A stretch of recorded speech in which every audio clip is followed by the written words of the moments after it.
Okay.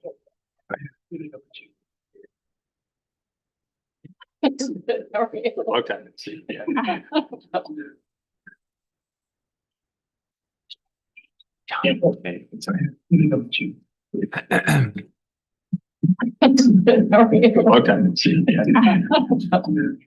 Your books for you. Thank you.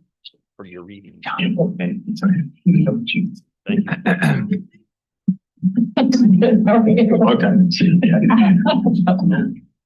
Your books for you. Thank you.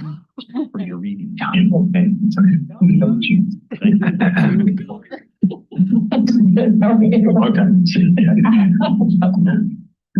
Books for you. For your reading.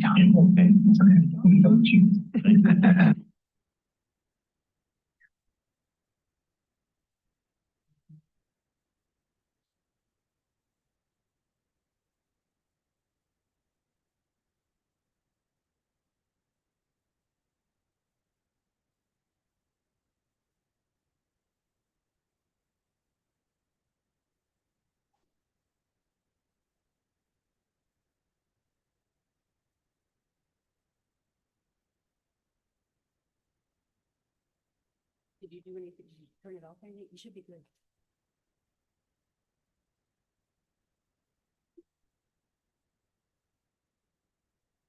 Are we ready? We're ready. Okay. I'm going to call to order the August 28th, 2025. Thanks, Kate. Meeting of the Lexington Planning Commission. And first thing on the agenda is approval of the agenda. We did have a suggestion that maybe we might want to switch things around so that we're doing the comprehensive plan review first. Does anybody have any thoughts about that? Okay, so why don't we we'll make the A the new C. And then we need a motion and a second. Move approval of the agenda as. I second. All in favor? Aye. Aye, and opposed, and the motion carries unanimously. Second or third item on the agenda, first was call to order. Third item is approval of the minutes, which seemed very good to me. Does anybody have anything that they need to? Nope, then I'll take a motion and a second. I move to approve the minutes as presented. Second. All in favor? Aye. And opposed, and the motion carries unanimously. Okay, so before we move on to citizen comments, I just want to welcome Brinley. Thank you so much for joining us. Nice to have you here. And then we'll open citizens' comments on matters not on the agenda. So if anybody from our audience has a comment about anything, I welcome you up to the podium.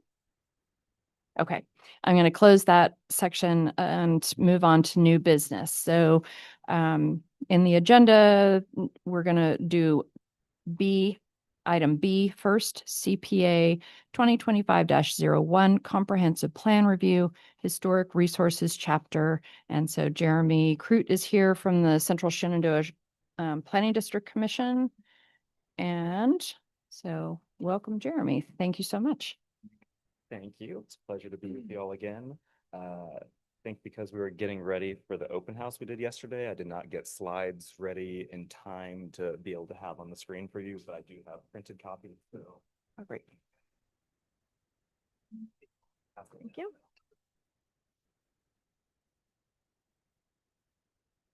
Thank you, Arnie.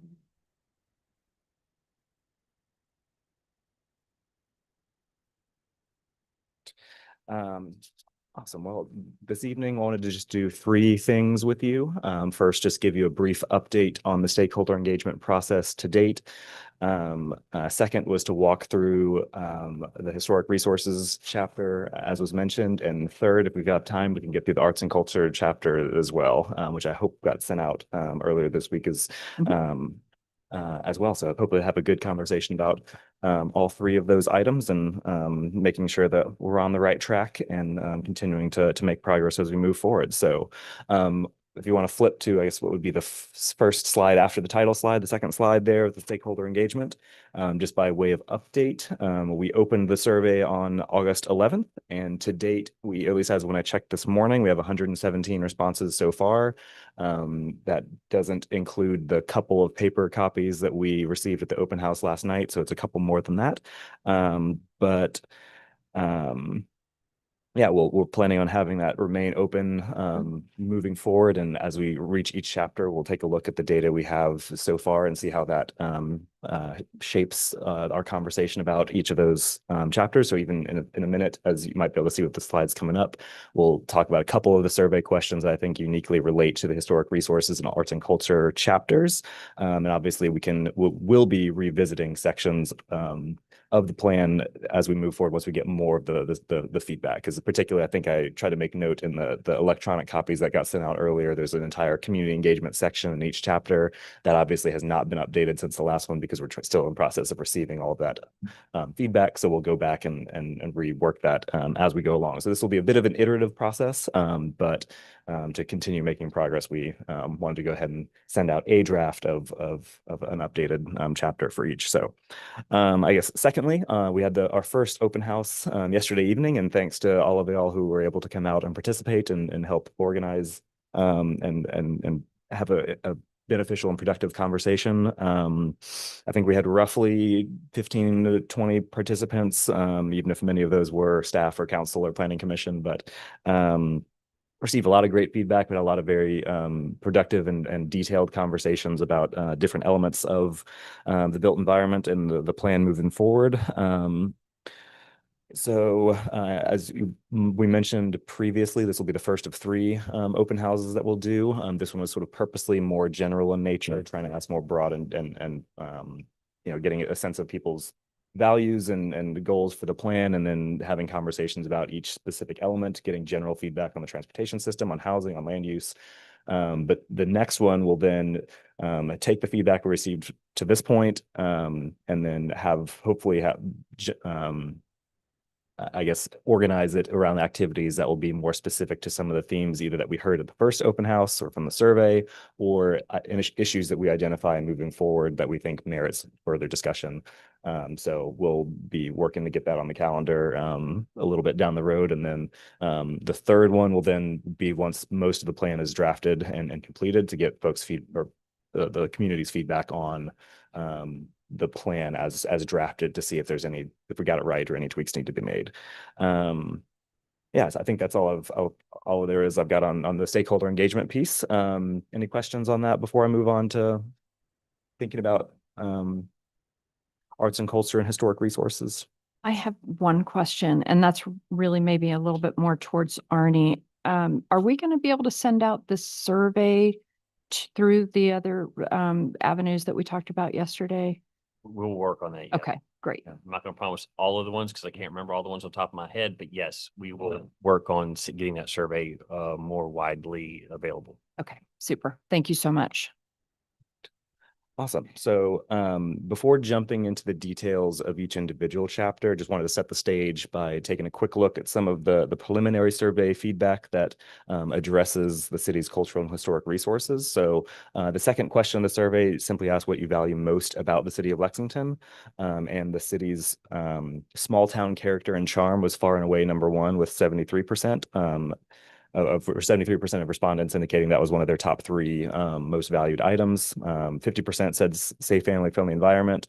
39% said walkable neighborhoods. And then, especially relevant to our conversation, historic buildings and sites ranked relatively highly as well, with 25% of the vote.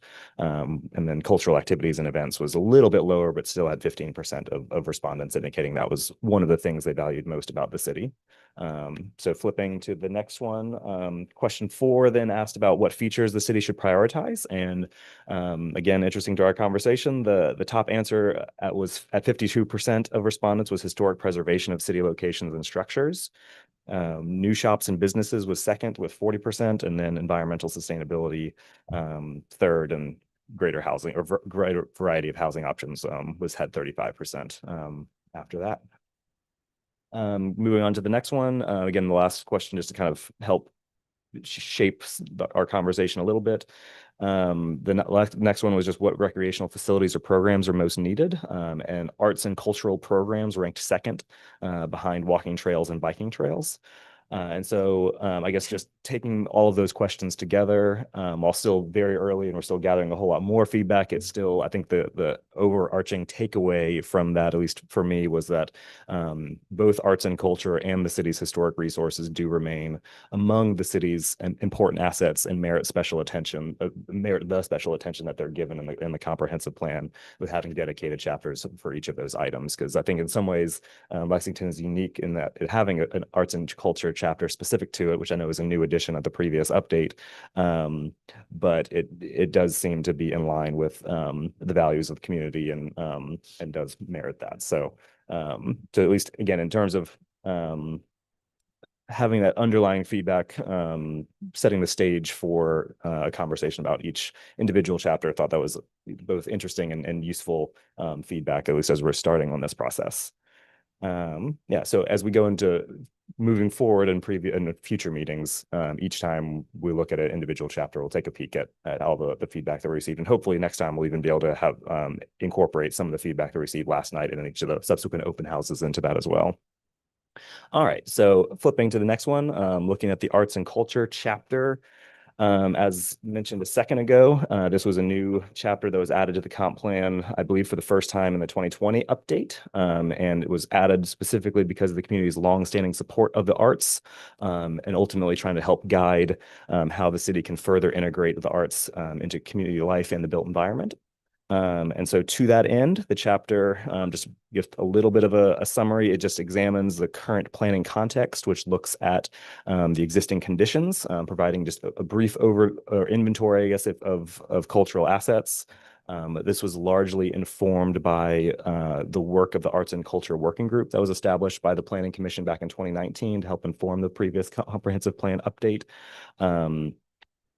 And most of, at least for the most part, remains intact from the work that they completed. The chapter then goes on to highlight some of the ongoing partnerships and initiatives that support the arts either directly or indirectly, including the Architectural Review Board, Tourism Board, Main Street Lexington, media organizations, and then the ongoing implementation of the Downtown Enhancement Plan.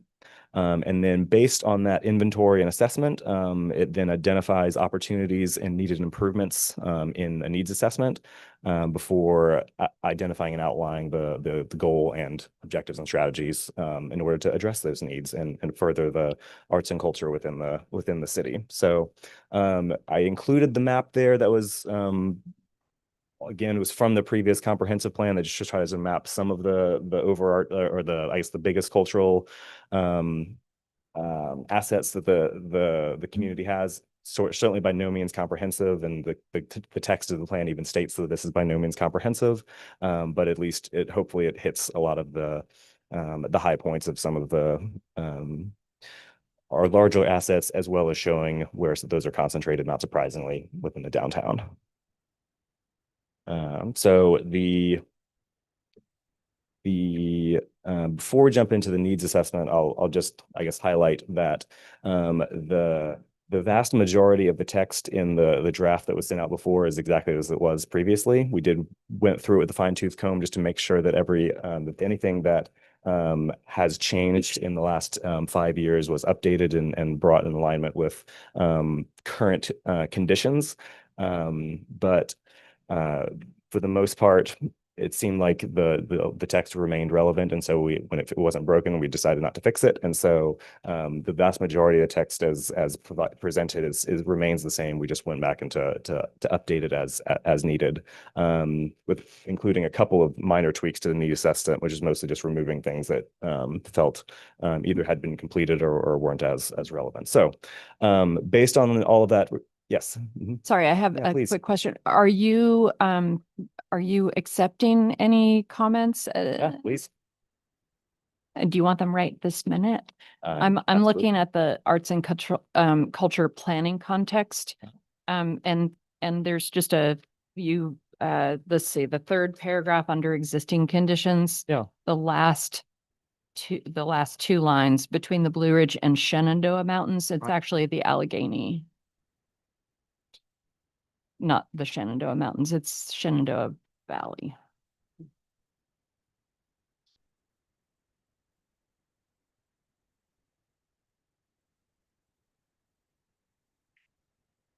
Perfect. Thank you for that. Yeah, you bet.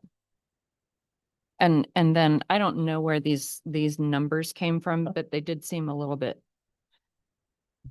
Yeah. I just so- wasn't sure. For sure. So I tried to go back and double check all of those numbers. There was some that were easy to track down to confirm, like I believe the art galleries in particular was easy to go back and confirm that there was, in fact, still 5 that I could identify. Venues in particular is a tricky one, just because what counts as a venue and what doesn't is very tricky in terms of Exactly. like if a restaurant offers live music, is that a venue or not? So that one is one of the ones in which I primarily left it as it was, entrusting because I don't have the actual list that they had in the previous update. And so I left those numbers as they are because not knowing exactly what definition they used previously, I don't know how to compare to see if some of those have Right. closed or opened since then. Right, because Um, I wasn't on the planning commission at that point, and so I don't know what's the difference between a music venue and an event venue, for example, or a theater and Sure. event. So Yeah. that, I don't know whether that's worth looking at if we have the old lists. Yeah, I would assume that event venues would be for, say, like larger events and conferences and that kind of thing. But again, to your point, I can't say that with 100% Right, certainty. right. Okay, So thank you. it's- That's, For sure. Any other thoughts, comments, questions on any of that before we jump into the needs assessment? I do wonder why are the 21 historic sites listed on the arts and culture? Do we Yeah, know? I think that would just be a contributing factor to the culture piece of it. I think Okay. that would be my thought. It's certainly the actual list of the historic sites is more referenced within the history chapter. Yep. But I believe it would just be a contributing to the culture Right. piece of it. Thank you. Absolutely. Awesome. So based on that, and again, this is largely based on the work that was done previously, but in terms of the needs, I've sort of shorthanded the needs as represented on the slide. Sort of try to shorthand the needs as they are written within the text of the comprehensive plan. But the 5 needs that are still represented there was just a need to promote a wider diversity and variety of cultural and artistic expression within the community. Second was a recognition of an opportunity to enliven underutilized spaces, including alleys, abandoned buildings, bridges, vacant lots, et cetera, with public art installations. Third, was a lack of, or was perceived as a lack of organized vision, leadership, communications, infrastructure, funding, et cetera, around growing the arts and culture initiatives within the city, more on a broader scale. Third or fourth was just having limited space and or resources for promoting outdoor recreation, specifically referencing workshops, classes, camps, and small events. Fifth was just making sure that we're examining the history within the context of the community's rich artistic and cultural contributions rather than just say its political history and the like. So those were the 5 needs that were included in the previous comprehensive plan that I didn't come across anything that would negate those necessary or needing to be included in this assessment as well.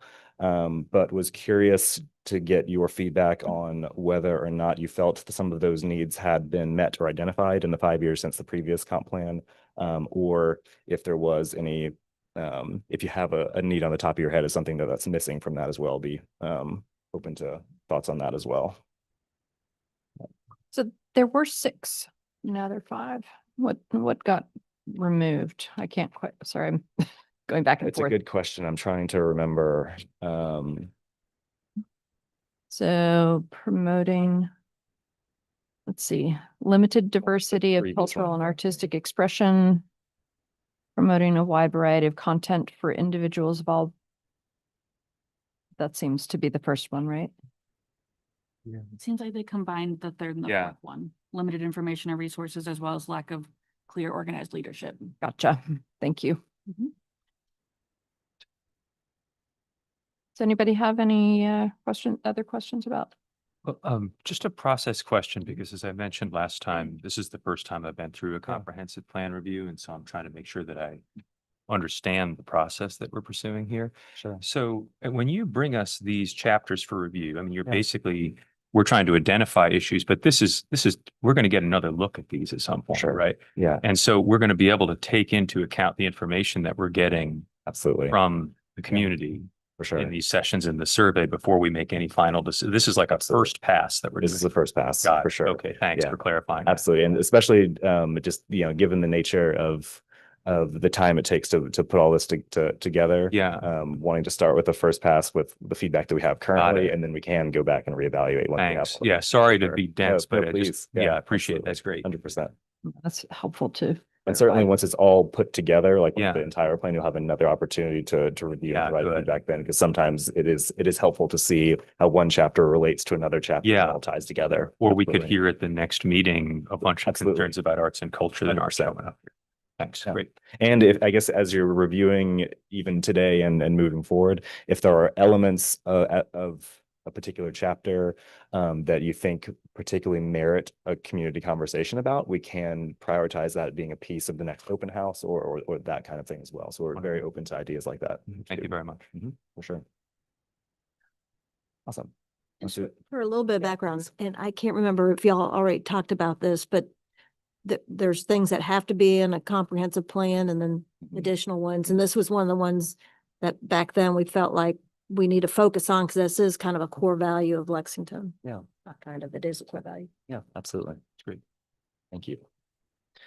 Awesome. So to that end, and based on that needs assessment, the overarching goal statement from the previous plan was to foster the expansion of the artistic and cultural assets in the Lexington region by effectively using existing resources and talent to attract and expand new opportunities. So again, that was the overarching goal statement to attempt to address the needs that are identified. And then here in a second, we'll look at the goals and, or excuse me, the objectives and strategies that that fall under that.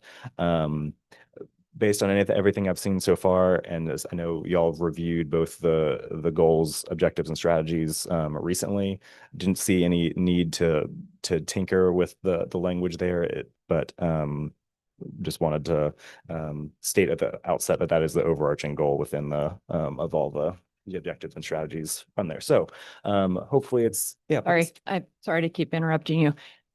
There's a photo that shows a young girl. Is that something that is acceptable? Do we have permission? Is she identifiable? I don't know how old this image is. That is a good question and a good point. I can certainly go back and try to find a different photo that would get around that issue, and maybe just a picture of, I was going to say even the downtown that doesn't have identifiable folks in it. Yeah, I don't know about how the permissions went with the last round, so I'd have to go back and look at that, but I can Yeah, certainly. I just know that that can Right. be a Yeah. little bit of an issue. Absolutely, thank you. Yep. Great. Awesome.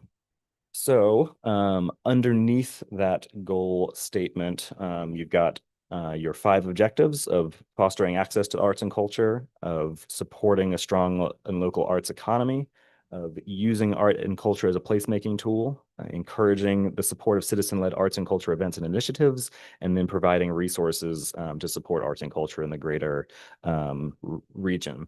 And then, the accompanying strategies with each. I know y'all recently did a review of all the strategies and trying to identify which of those had been either progress being made or completed or like, at least based on the document that Arnie shared with me, it looked like all of the strategies that are currently represented are either sort of ongoing in terms of being implemented.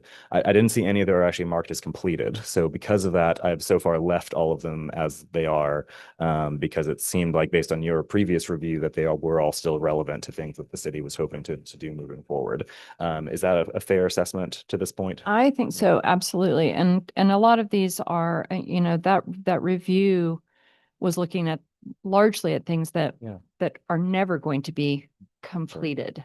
Yeah. And so I think that, all of these are, it's hard to say, oh, yes, we have already supported affordable housing, with flexible live workspaces. That's done. Absolutely. Right. So I think that that needs to, I don't know whether that's worth saying somewhere. Yeah. Just that these are ongoing goals and strategies. Maybe there are a few that, I'm not sure that there are any in here. But maybe there are some Yeah. in some of the others that maybe have a timeline. For sure. But Absolutely. I do have a question, since you saw the one that we had marked up. Yeah. Is there a way and is it worth having, showing that these have been started within the context so that, and I don't know the answer to that. I'm just sort of throwing that out there. Yeah. There's also the implementation chapter way further down that has all of these back to back. And if I'm not mistaken, I didn't bring my copy. There's that extra column or two in there. And it begs the question still, even if we have it there, do we want to put it up front in the actual chapter or not? Right. Yeah. So that people can see it. I mean, it seems like it's more transparent that way. But then we also want to think about sort of planning for next year. Are we going to add more columns so that we can, sort of say this, how far along, or I only caution you that Yeah. only so much is Yeah. going to fit on there. right. And then the text is going to get really small. Right. That was the purpose of the implementation chapter, is to kind of update that where you're not updating the whole plan with that information. Right. It is important, but it is also cumbersome to then go back in each chapter and try to keep it updated. And appendices to your point, appendices can be your best friend if there's Right. more information that to include. Indeed. Might be helpful. So did you make many changes? Sorry, I didn't compare strategies? this to the strategy. I have not changed the strategies at all to this point. Great. Yes. Okay, thank you. But I think to your point earlier, that is something that we can continue to revisit as we go through. And if there Oh. are other initiatives that rise to the surface, and to that point, if as we go along, if there are additional strategies that we think could be added, it seems like that all the ones we have currently should be kept, but there's always room to add additional ones if we think there are additional directions to go or that are needed moving forward. And do you want us to make any suggestions to that now? Is this? If the y'all have time? any off top of the head, please, I'd love to always interested to hear the thoughts about that. But I know if you've had time over the past week to ponder that as you're reading the chapter, but very open to thoughts or ideas on that if there is anything missing. So I do have some, but I'm happy to have other people go. So under the first one, foster access to arts and culture. You've got this in a couple of other places, but public art installations in underutilized spaces seems like something that would foster access to arts and culture. Just because of its very nature of being accessible to everyone, because it's in the public space. And that's already in, like I said, a couple of other places. Yeah. Um, So that would be an additional goal. it would be like Yeah. AC 1.3. Yeah. And then AC 1.2, I wonder if we actually need to have the last little clause there, creating new businesses in Lexington. Mhm. Do we have to limit it to artists and artisans who are creating new businesses in Lexington, or can we just open that up to any artists and artisans, even if they are not creating a new business? So that would be just cutting. Just those lines. eliminating creating new businesses in Lexington. Which number is that? AC 1.2.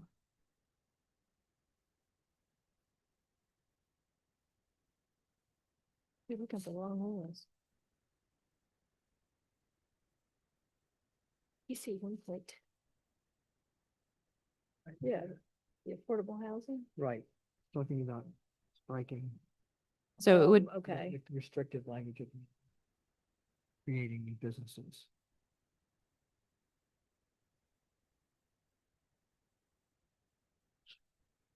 Yeah, and I think that got back to when we were promoting our makerspace and things along those lines. Helping them out, but Yeah, I think that's fine. I don't, sometimes you look at how does that benefit the city if it's, we just. Well, I Kinda think help. I think the idea would be that having artists tends to bring in a lot of culture. They bring culture with them and Right, and that generally creates new Yeah. businesses, but that's fine if you want, I guess, if you want. I mean, the language is a little bit ambiguous in the sense that, do you read it as saying that you're supporting affordable housing and flex live workspaces for only the artists who are creating new businesses, or is it just saying and also resources for business Right. development for artists? Right. I feel like it's saying those three things: housing, right? Live, work, flex spaces, and then resources that could help people start businesses as a third item, I think that's what so it is. maybe making that clear then right? would, because certainly promoting programs that would create new businesses for artists and artisans would be a good thing to do towards that goal. But and I don't know if it needs to be a whole separate goal or not. Mhm. I have a feeling it was and we combined it. And I really think that's Yeah. because we realized we were getting way too many strategies and. So then what about support affordable housing, live flex workspaces, and the creation of new businesses in Lexington? Sorry, and resources. They That re- support maybe, and resources that support creating new businesses in Lexington for artists and artisans. Yeah. Would do it. But then you have support twice, it's support housing, support flex live space and support resources. Support affordable housing, flex live workspaces, and the Resor- creation of new businesses. Is that better? Or resources that enable, just to enable instead of support the second time around in your earlier. Resources for creation of?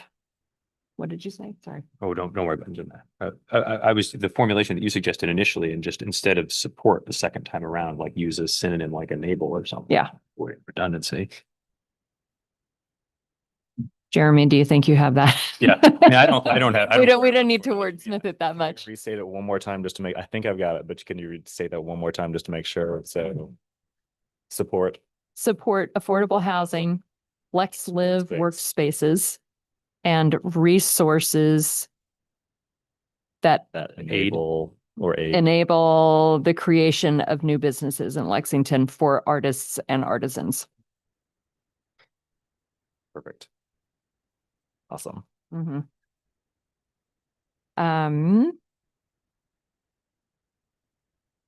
I had a question about A 2.3, consider amending the zoning ordinance to create an arts and entertainment overlay district.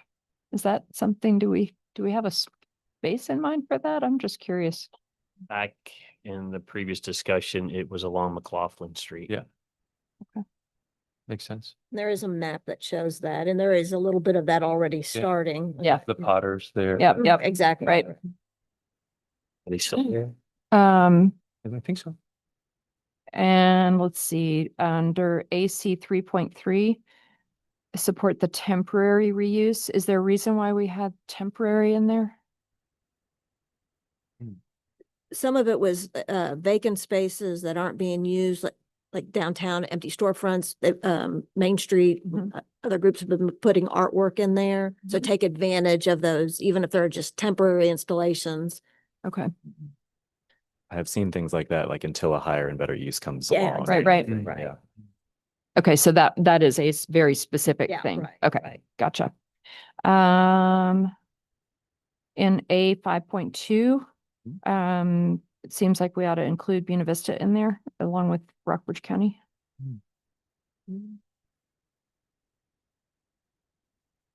Absolutely. And then A 5.3, in that directory, it would be great to have venues in there too. Programs, services, and funding. Mhm. A directory, just sort of all sorts of things could go in a directory, and that would be helpful. certainly the idea of a group of artists coming together and creating a body that's sort of saying, hey, how can we do more of this? Sounds really great. Sure. That's all I got. Perfect. Thank you. That's super Mhm. helpful. And even in my digging to try to confirm those numbers that you were referencing earlier, I don't know if it's actually the start of a directory, but at least in certain cases, I've got a start of a directory. Right, that right. Helps with some of that Exactly, exactly. ongoing strategy now. Any other thoughts, feedback on arts and culture? Not, we can move on towards historic resources. Okay. And I'll just say that we're doing the comp plan, we're changing the order in the agenda, and I think that's fine. Apologies. No, no worries. I just wanted to make that observation into the record if in case anybody's following along. Perfect. So similar for historic resources chapter, again, the vast majority of the chapter remains intact exactly as it was before. Just wanted to go back through and give a refresh and make sure that all the information included was up to date. But just as a summary of the chapter, it includes just an overview of the city's history, a discussion of how to ensure that or I guess it would include, like, it's just a discussion of the historic preservation efforts, and particularly I am wanting to ensure that those, or at least a theme of it was making sure that those efforts weren't exclusionary or cost prohibitive or those kinds of things as well. Outlining, again, as in the arts and culture chapter, just partnerships and initiatives that are already at work or doing great work within the city. Specifically referencing as well the state and national historic registers, the Architectural Review Board, and then going into a little bit of detail about some of the regulatory items that are already in place, such as the historic downtown preservation district and the residential historic neighborhood conservation districts, of which there are two, and there's a map within the chapter that identifies where each of those are. And then again, just similar to the previous chapter, that then culminates in a needs assessment, and then the goals, objectives, and strategies that address that needs assessment. So if you want to flip to the next chapter again, just for just so you can see, it had a similar to the previous one, had a map of some of the major existing historic resources. This is not a map of or comprehensive of all of the different or at least the numbered sites are not the ones that are listed on the historic register. Those are the ones in the orange dots. I believe there were it was either 21 or 22. I know there was 21. I think it was still the 21, but there was one added since the previous update. Yeah, so if you want to go ahead and flip over to the needs assessment, yeah, sure, please. Did you, on that map, number 8, Oh. did you already cross out museum for the Marshall Foundation? Yeah, number 8. What was the one you added? So it's not one of the numbered ones. Oh, And okay. I'm gonna forget which it was, but there was one new site that has been added to the state and historic register in the 5 years soon. Is that I believe that sounds right. I can't remember its name though. Okay, that's fine. It's one of the orange ones, yeah. Absolutely. So on that map, so we've got the Diamond Hill neighborhood and the Green Hill neighborhood. Isn't the neighborhood, the Jackson Avenue, isn't that a historic overlay district as well? We have 2 residential conservation districts, and I'm not even sure that we have a name for them specifically in the zoning ordinance where it lists that in Article 6 or wherever it is. So I think just the Diamond Hill neighborhood and the Green Hill neighborhood, I don't think have specific designations, and I know that our residential conservation district rules and regulations don't actually go all the way into Diamond Hill or Green Hill. It's Right. It's more like limited Massey than and that. Randolph is what I read. So I'm just wondering about like why these two whether that's more of an aspirational, is that a target? Are we, Also, if we have just picked one of the cemeteries, those aren't in either one of those historic districts either, but they're resources. So okay, this is just a list of resources, not necessarily a list of districts. And I think, Okay. correct me if I'm wrong, I think part of why we specifically recognize those two, since they were historically Black neighborhoods, it's also the more affordable neighborhoods. And in the past, things have tended to we've tried to put things in those neighborhoods that aren't housing. Yeah. And so just to kind of identify that we consider them historic resources and Okay. shouldn't treat them any different than the Right. neighborhood. Okay. Sure. And as I mentioned, there is the map of those two specific districts within the plan as well. I didn't include it in the slides, but it is represented within the chapter as well. And then I know the appendices or the appendix that includes the full history also has the full list of all of the sites that are represented on the state or the state and national historic register. Great. Yeah. I have a few Uh-huh. questions Sure. about the timeline. So hang on, let me find it. Here we go. So I see that the first time that Lexington is mentioned isn't until 1841, but it was established in 1778 as the county seat when Rockbridge County was established. Mhm.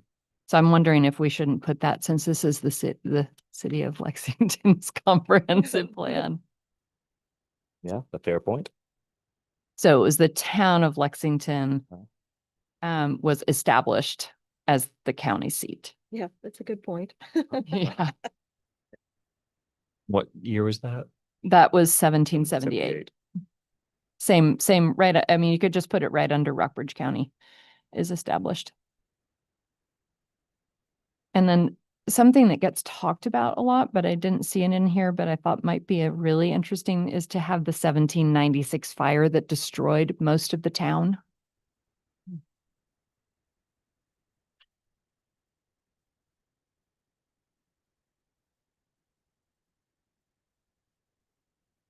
Yeah. And then the 1841 date for the town of Lexington is incorporated is actually 1874.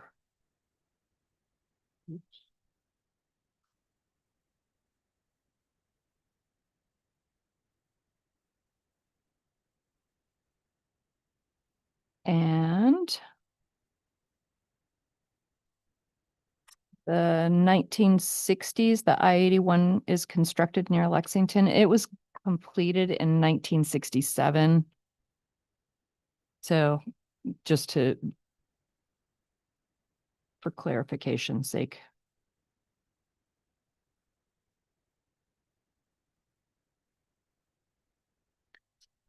So would it be helpful then to just adjust that date so it's 1967 instead, to go with I guess, the completed construction as opposed to the beginning of I construction? think so, Absolutely. because until 1967, nobody was driving on it. For sure. Awesome. Thank you. Yeah, absolutely. No, thank you. That's very, very helpful.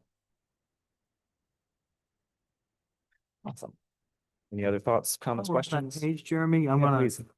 I'm gonna send you, an email with some suggested revisions for the first couple sentences under planning context history. Yeah. There's a bunch of fuzzy stuff in there that needs to be fixed up. But it's not all that critical. Perfect. Thank you.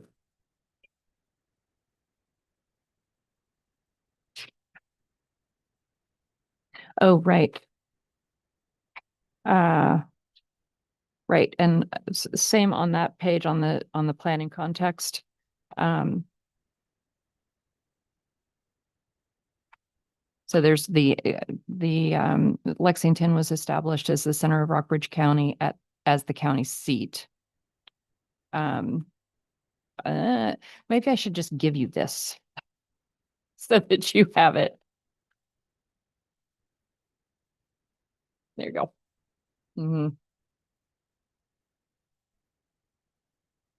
And most of those are suggestions or corrections about the timing of the highways, Uh-huh. Perfect. which I got off of the Department of Transportation. Great. This is super helpful. Yeah, and any additional feedback you have by email is just great too. Yeah, that'd be perfect. Any other thoughts, tweaks, comments before getting to needs assessment? Awesome. Perfect. So, again,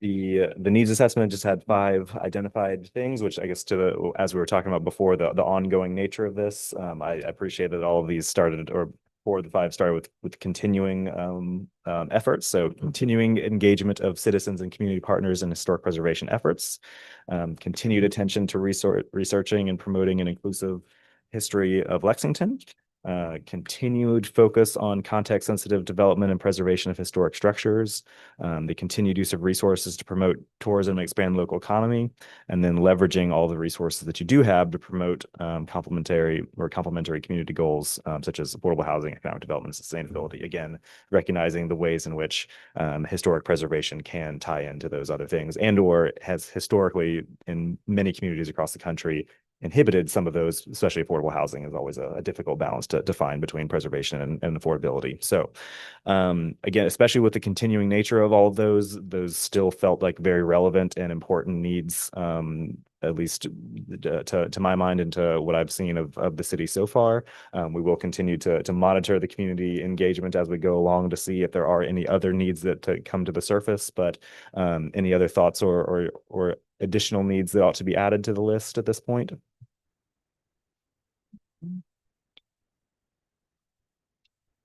Awesome. Then on the next page, we've got the overarching goal statement, which is to continue to improve the quality of life for all Lexington residents by protecting historic character, bolstering cultural and recreational opportunities, and promoting tourism to the region. Again, I've left that as it was. And unless we have any word tweaks, we can continue to leave that as is and move on to the next page with the objectives and strategies.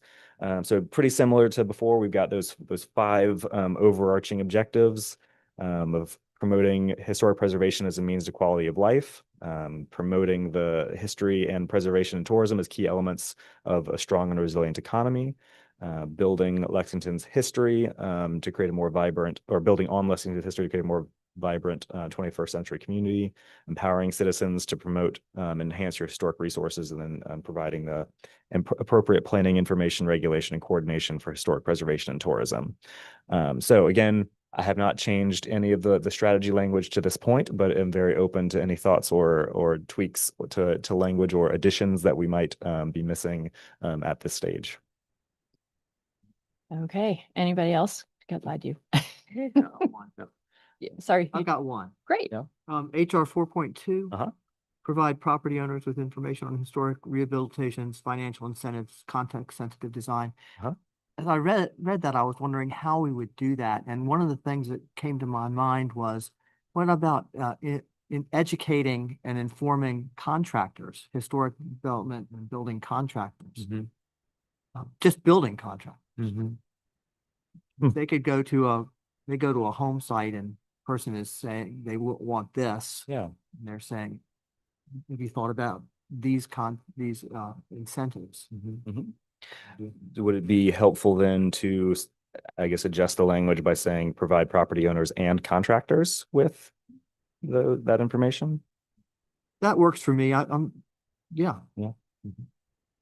And Arnie, did we do a brochure, or Karen do a brochure on specifically on that topic? Was that? Karen has a brochure for business licenses. That's what's coming to mind immediately. But I'm not remembering something more specific for historic preservation. Okay, I was thinking we had something about historic tax credits. Maybe it's just on She the meant- website or. And historic tax credits, there's our federal and state. Is there any possibility of getting local tax incentives as well? I've not heard that discussion really brought up, or if it has, it hasn't gotten any traction that I can recall. We do this to a small degree, HR 4.2. I would maybe this is a stretch, but with our design guidelines, That's I true. think that helps, but not perhaps to the full degree as sort of pointed out here.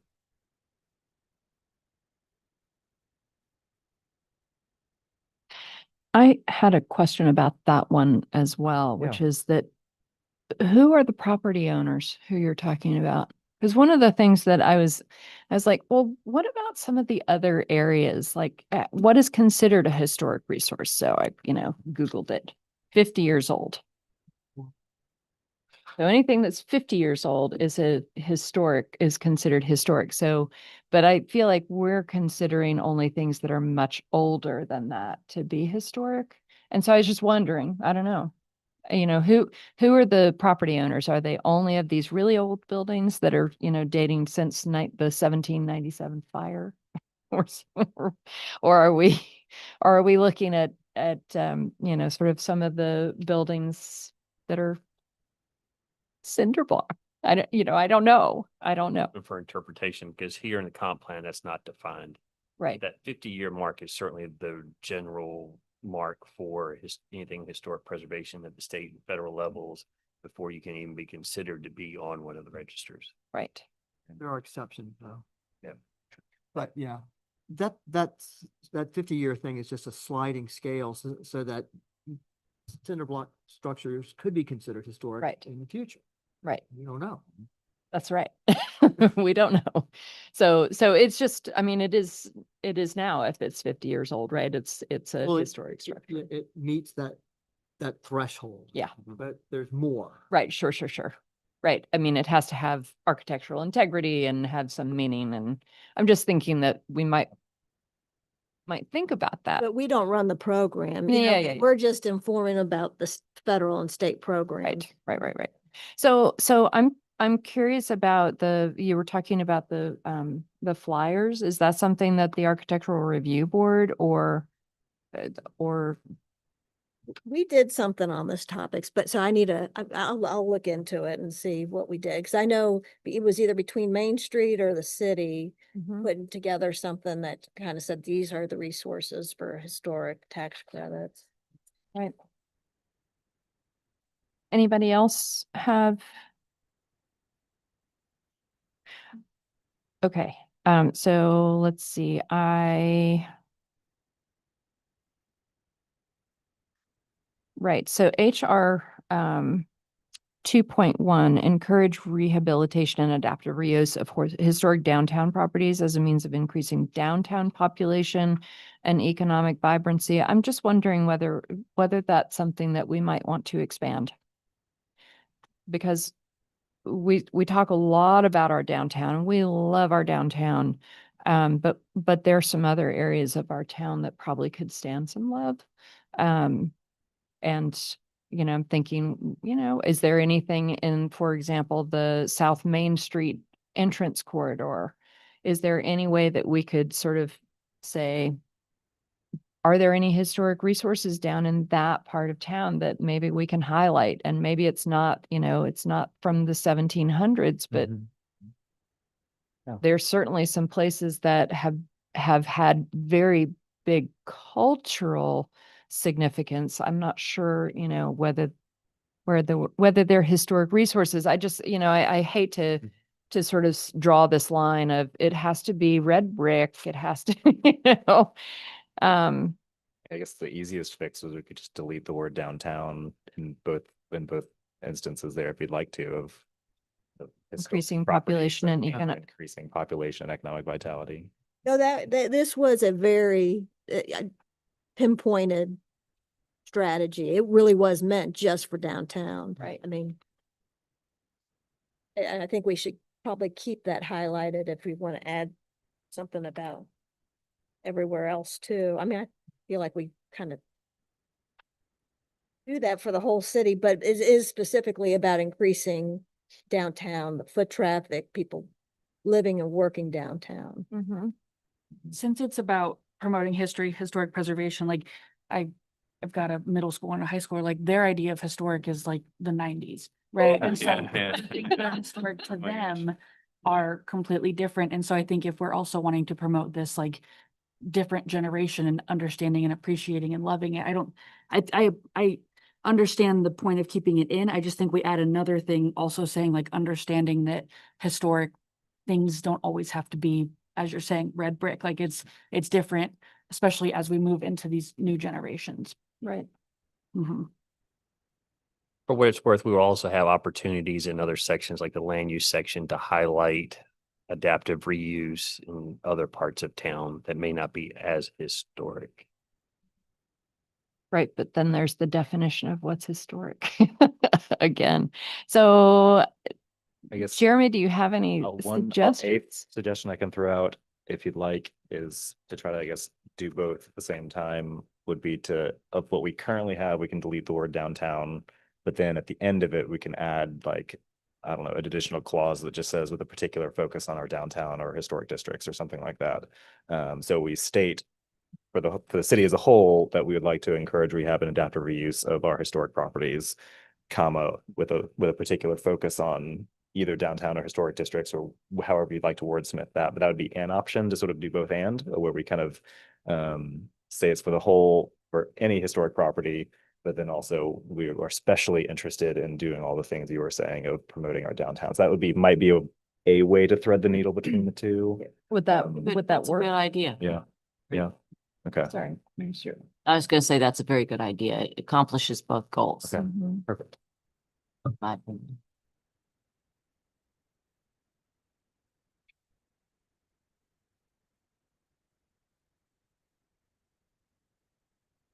To that point, would we like to specifically state downtown and our historic districts at the end? Increasing, sorry, can you read it? It would be encouraging rehabilitation and adaptive use of historic properties as a means of increasing population and economic vibrancy, comma, with a particular focus on downtown and historic districts, or something like that. Are the historic districts, are they the, other than downtown, other than downtown, Conservation it's- districts, but the university and and just residential? Correct. I keep thinking of ours, which is downtown proper, which is the Downtown Historic Preservation District. Then we have the two residential conservation districts on either end. But you're right to point out WNL has one, VMI has one, and there's one other one somewhere that I'm Yeah. forgetting. But there are others. So maybe we just leave it as downtown and that's it. Yeah, Yes, I think you leave it as downtown because I don't think that the residential historic districts want us to right, increase population and Right, economic right, diversity. exactly, right. Great. awesome. We can definitely make that change. Any other items? I don't have anything else. Thank you. Does anybody else? Thank you. Absolutely. That's all I've got today, but like I said, I think we've got the governance chapter pretty much wrapped up too. And as each chapter gets completed, we'll be sending those out, and I'll look forward to seeing y'all next month and to talk through the next round of chapters. Great. Awesome. Thank you so much for all your work on this. I you. appreciate it. I encourage any additional comments. If you read this tomorrow night and Yeah. have some additional ones, please, and particularly if you have it in writing, just pass it along to both of us. That'd be great. Great. Okay. Great. Great. Thank you. Thank you. Okay, so sorry, Arnie, do you have a staff report on any of this? We sort of went out of order. Yeah, well, no, we probably didn't do the agenda all that great. Well, Yeah. that was the staff report. Okay. Public Okay. comment. Okay, I'm gonna open public comment. So if anybody in our audience has a comment on either the historic resources chapter or the arts and culture chapter, I invite you to come up and state your name and address, and we look forward to. Yes, hi. Hi. I'm Caroline Alexander. I live at 403 Jackson Avenue. So I am in the Conservation District. Mhm. And I am thrilled to see the comprehensive plan getting a new look, and I appreciate that. And I appreciate the opportunity to speak on it. Just a couple like housekeeping items. Looking through here, I think a few of these photos might be from historic Stanton and not historic Lexington. Ooh. I also recommend that we have so many photos of beautiful properties that we should not have to duplicate any of these on subsequent pages. So I would just hope you would take that note in the spirit that it's intended. It has been noted. Yes, thank you. Specific to the historic resources, I'm just looking at the goals, objectives, and strategies. And I just really want to say, I would applaud opportunities to have, to go further, to initiate efforts really to widen these zones, as was brought up. 50 years is a drop in the bucket in this town, right? So we have so many properties that are beyond those original designations that could go much further. That needs to be studied, that needs to be looked at. So I would recommend possibly considering establishing a working group to look at that as an outcome of this 5-year look, to potentially evaluate some of the research that's been done by the other historic groups in town, whether that's the Rockbridge Historic Foundation, Historic Lexington, whomever. The universities sometimes get involved, and you can have them help you look at these. But I think that's something that I would really like to see Lexington consider, when you realize how deep these chapters are and how much a focus it is on the culture, on every section that you're going to have in this comprehensive plan, and to consider that these are basically from determinations made in the 70s or 90s. I mean, like, there's a lot more that could be done. That said, I also think we need to make sure that these goals and objectives remain in the forefront. I ask that they remain in the forefront of your mind at every decision that comes before you. There have been multiple decisions that have come through in the past 5 years, and many in the past year, where we are losing resources in this town, on campuses, in the city, inside these designations, that are detrimental to the whole nature and fabric of historic Lexington. So I would like that to be considered. I also am concerned about some of the zoning rules, and if they are at odds with any of these tenets that we espouse to hold so high. And I think that needs to be reviewed as well. Thank you very much. Thank you so much. All right, do we have anybody else who would like to make a comment on these two items on our agenda? If not, then I will close public comment. Is there any commission discussion about any of the above? Oh, yep, Arne. I just add one thing. We will take these chapters to the respective boards. Historic Preservation chapter, our resources chapter will go to the ARB for a review as well. And then we'll provide those comments to Jeremy. Okay, great. Thank you. Anybody else? Okay. Well, then I think with that, we are ready to close these two items on the agenda and move on, and we'll look forward to hearing from you with further updates. Thank you so much. Okay, so we're gonna now go to our former item, new business item A, which is now item C. Zoning ordinance amendment 2025-03, a request by Francesco Benincasa to amend the zoning ordinance to allow internally illuminated canopy signs in the C1 and C2 zoning districts.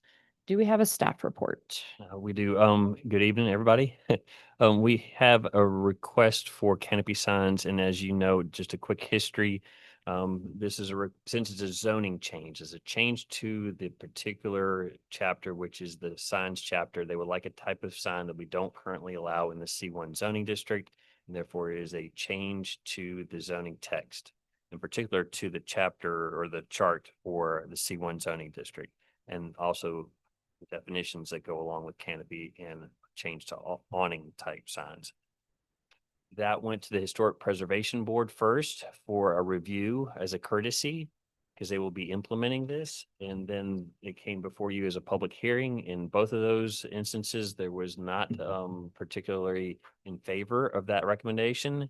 It went to council on the 21st, if I remember correctly, and they were generally in favor, but they wanted a little bit more review and some of the details. And those are about the hours that the sign may be lit, the color of the lighted letters and removing the canopy sign allowance in C2 potentially, and then any other regulation that may be needed to allow these on a limited basis in the Downtown Historic Preservation District. We held a work session on the 14th, had a discussion, and in response to that, I'm sorry, I'm reading from page 5 of your report. There were 3 questions for additional information. So the first one was, what is the height of the canopy on the State Theater building? Went downtown, took a tape, because you may recall that in both of those, we thought maybe the maximum height would be 20 feet. I think we can adjust that down a little bit now, because the height of the gin, as an example, on the left-hand side, I measured left and right just to see if there's a difference, and there is on the gin as an example. So the height of the canopy, so to the top of the canopy, the letters would obviously be a little bit taller than that. So I had to take that into account as well. But that's 12 feet 6 on the left-hand side of their canopy and 12 feet on the other. And then you see the rest of those for the State Theater, Nico's, and Sheets. Again, those are the places that would currently have a canopy. So that would be the locations where it's potentially possible to put one of these canopy signs that is an internally illuminated lettered sign. Any questions on that?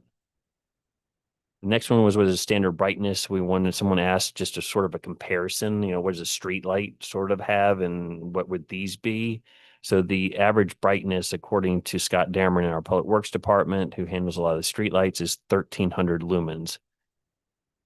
We're going to need more information from the applicant. We'll get to that in a minute.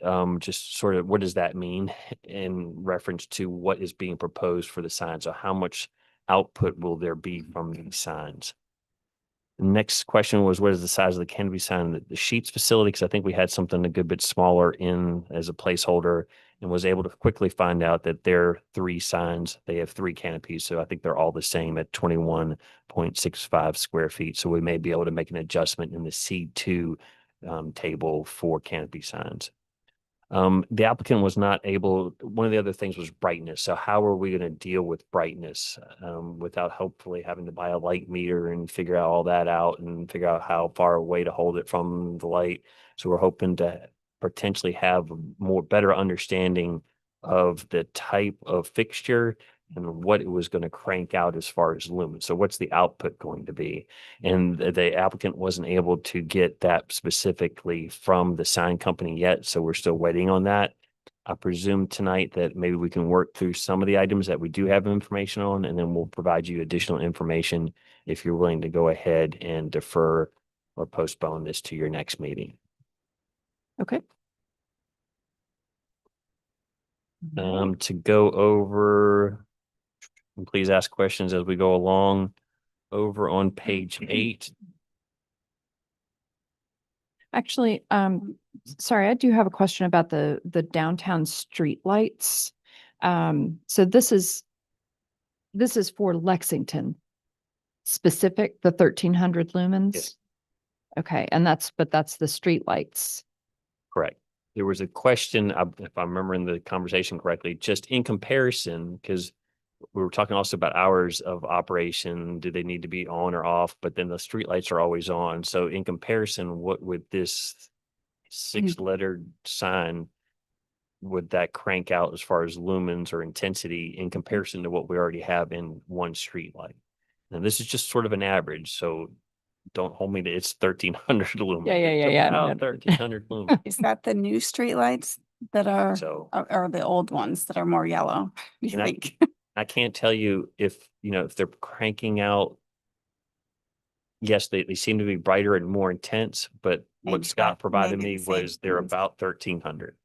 Wonder about the muting effect of the glass enclosure on street lights. If that mutes. Mhm. the Mhm. output. Correct. Yeah. And we might also mute the output of the gen sign as well, or any other. And that's why I was hoping to have a better understanding, because the one little handout, and I have a few more of these if you want to look at those there are at least 4, there are 4 types of channel letter signs.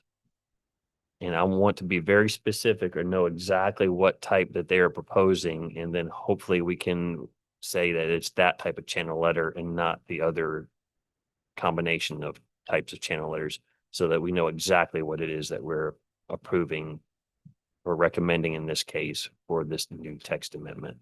I hope to have that detail for you at the next meeting. And I think we determined at our last discussion on this, that on page 6, the scale of the gin is obviously way off, right? It's showing much larger. Yes. And did we Oh. discuss if there was an option or what the option, the reason was not putting the gin where the Robert E. Lee in the sign is? Did we discuss that I previously? believe the answer to that was cost. Okay. Thank you for reminding about that other part because I forgot to hand out or provide you. This came in. Take it, passing it out. I think that's a more accurate representation than scale. what you have on page 6. If my memory serves, that the Robert E. Lee letters were 6 inches. Don't recall if we ever knew that exactly, but they have been covered over. But they're the same. I can find that out for you because the hotel on either end is still there. And that should be the same height of letters if that's needed. Any other questions? This is an inverse. The way the lighting is on this is inverse to the one that we're seeing. And that's why we need more Yeah, okay. specific detail. Is it a open face? Is it not? What is it that they're asking for specifically so that we can be more specific on our regulation? Right. So, and where is the light coming from? And is the light is it on every side of those letters or is it just coming out the front? And I'm a little confused about how this is actually going to help anybody see from the street. Like if it's still going to be sideways to traffic, just out of. If I can just make a quick pass through. Please and then do. We'll let the applicant. Yep. Any other questions up to page 6 or even beyond? If not, on page 8, some of the things that were changed from the last meeting or in response to the comments that we had at the last meeting. In the height column on the far right for canopy signs, we had 20 feet more as a placeholder because I didn't know how tall necessarily the State Theater, because that seemed to be the highest one. So adjusted that down to 15. Why 15? Because 15 is the height of a wall sign, a couple of spaces above that. But again, provided the information that you have earlier in that table on page 5, you do have the ability to perhaps adjust that a little bit down if you like. Yeah, I wouldn't adjust it down, but I think that fits. I think it's nice based on the ones you measured. And I really appreciate you measuring those because it is good to help have that perspective. Okay. And then on the extra notes that we have a good bit of these details in the definition last time, but it was thought to be better to break it out of the definition because there will be we will treat them differently if it's C1 or C2. Right. So therefore we have 3 additional notes below the table. And I realized after doing that, we can actually put them all together in one note instead of having 3 notes, but that's a minor adjustment. There was a request for only warm white light to be emitted. And we have to figure out what that is, probably in the degrees Kelvin that's provided. If I go to the hardware store and I buy a 2700 Kelvin, it's a warm white. And we'll have to figure out what that means when they submit more additional detailed information for their proposal, and then try to figure out how we can make sure or ensure that it is more of a warm white light. From council, they preferred not to have the color of the rainbow in these lights, so that it be a white light. And I think as we talked at the last meeting, it was more about it being a warm white light. The second one, or number 4 there, is cannot be illuminated between the hours of 12 a.m. and 5 a.m. There was some concession that if we can determine brightness and if we're comfortable with the brightness, then perhaps we don't need the hours of operation. Just to keep that note there. And then the last one, we still need some sort of brightness, and that's to be determined because we don't currently have that information to work on. So that could actually be in the 3. And and only warm white light can be emitted, and you could actually have the Kelvin listing Yeah. there. Correct. That could all be actually in one as opposed to Yeah, yeah. 3 different ones. But yeah, we have a little bit more work to do on sort of that brightness, if it's lumens, if it's nits, I think was the other thing that I didn't have a complete chance to get to, but there's yes. other ways of measuring. Seem very, very technical. Yes. I like Kelvin. Did you hear anything back from the city attorney, or is his determination it should have some kind of lumen limit? I have not heard back Okay. on that particular item. If there's nothing there, then over on page 9, we did change the number for canopy signs to make it fit more with the other ones to 1 per business per street frontage. And that's why that one is highlighted. And then also for the height going from 20 feet down to 15 feet, again, because of the measurements that were taken, and we can comfortably do that without at a lower maximum height. Over on page 10, Are you gonna cover the square area for the sign in the C2? that's right. We went up to 15 as a placeholder, but you're correct. Thank you for pointing that out. Yeah. We did learn that we can go up a little bit more if you're willing to go up to the amount, what was it, 21.65, just as an example of what was already approved and is in place for the 3 that are for sheets. So is there a desire to go up higher than 15? I would say 25, because that's what we do for a freestanding, but I Is there, think the sheet sign proportionally looks really good. And we still have that in the packet at the last page, if I remember correctly, if that's helpful. Look at Page 14. on Yeah. page Yeah. 14. So again, that sign is 21.65 square feet in size. what is that measured from? That doesn't. So that's, how high is that sheet? Don't know sign? the height.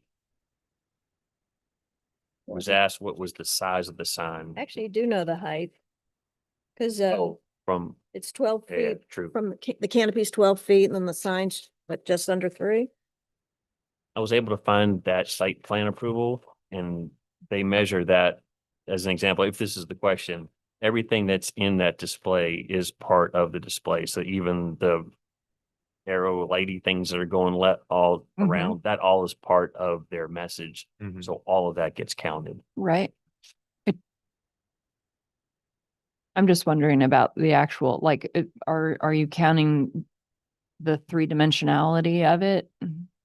Does that get counted in that square footage? We put one shape. So the biggest dimension across and in height, and that's how we measure it.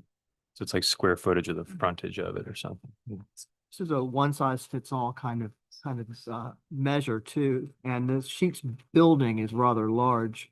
I wonder how that sign might look on a small Right. structure. I'm reluctant certainly to go up to 25, and I'm reluctant even to go up to 15 as just sort of an allowed by right. Is there a way to sort of say with an exception? I hope you don't mean through a variance, because variances are next to impossible Yeah. to issue in the state of Virginia based on the criteria for a Right. variance. Yeah. But you can do it based on frontage. Yeah. The building has a frontage of X, it gets the smaller sign. If it has Right. more than that, then it gets a larger. I sign. think That's- that would that probably would make suggest more sense. Proportionality of some kind. Yeah. Yeah. And we already have that throughout the sign code. Oh, and any business in the C2 will be limited to displaying no more than 2 square feet of signage per foot of business frontage. So we already have that. Yeah. So, and it's gonna be the sum of all these different signs they have. So I think we're pretty well protected. Okay, sorry, I'm looking at.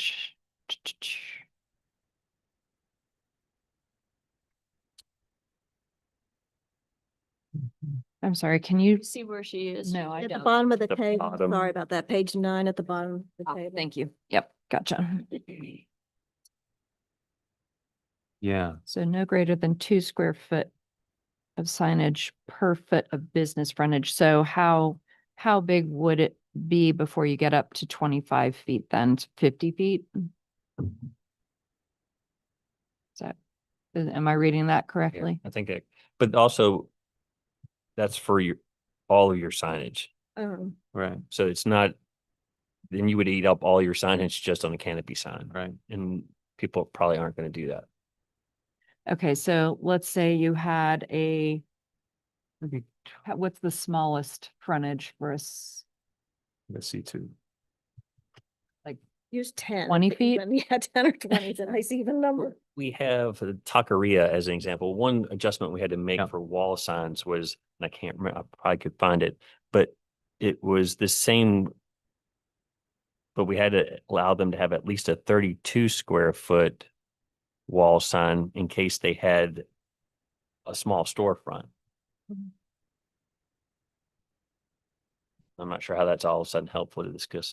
Right. But So just as an adjustment to make sure that somebody, even with a small storefront, had some signage available. right, I just want to make sure that we are staying proportional Right. because like, let's say you've got a 20-foot frontage, then you can have sorry, what is that? You get 40 square. 40 feet of square signage. feet of complete total signage. And what is so that's like a window, a freestanding sign, a projecting sign. I mean, I don't know how many signs most businesses have. A lot of these are going to have a freestanding sign up front because they're going to be set back from the road, Right. probably have parking in between. So a lot of them are going to be relying probably mostly on their freestanding sign. Mhm. I guess. I have a hard time answering, sort of average frontage is along either Right. one of our two Yeah. suburban. We don't, What's the, fortunately, we don't what's have the really minimum? big buildings, but we like. What's the minimum that you could reasonably, like 10? Some, I'm thinking now of the strip where we have the taqueria Yeah. and whatnot. Yeah. They're not gonna be down to 10. Right. My guess is 20, somewhere around there. 20. It seems Okay. like about Yeah. 20, Roughly. So it's so 40, but 40. they'd be hitting that. Yeah. 22 or 25 or whatever we decided on. We still have room for other signage. Right. Which seems pretty big for a 20-foot. Like if you had, I mean, if they put a marquee up, I don't know if that, like anybody, sorry, not a marquee, a canopy. So anybody can put a canopy up. Is that correct? Anybody is allowed to put a canopy up? It's allowed and There's no prohibition or limitation on canopies. Right now, they can only have this type of sign if they have a canopy. if they have a canopy. So I right. don't know if people are going to go out and put up canopies just to put this sign on, but But they yes, might. they have that. As long as they meet the setbacks and the other construction rules and regulations in both zoning and building code, yes. And the sign can't be higher than the roof. That's in our sign Okay, section. That's one of the prohibited types of signs is a roof sign. But in Right. principle, you could have some kind of, instead of just a fixed square footage value for the canopy sign in C2, you could have some ratio to frontage that could be set separately from, I mean, I think Leslie's absolutely right, that there's already a kind of ratio built in with respect to total signage, but if we thought that that was yielding potential for canopy signs in C2 that were too big, we could just, we'd have to think about it in advance. I don't think I could do the math right now in front of everybody, but we could use a ratio to get at it, right? Correct. Yeah, I'm not sure. Would it be helpful before our next meeting?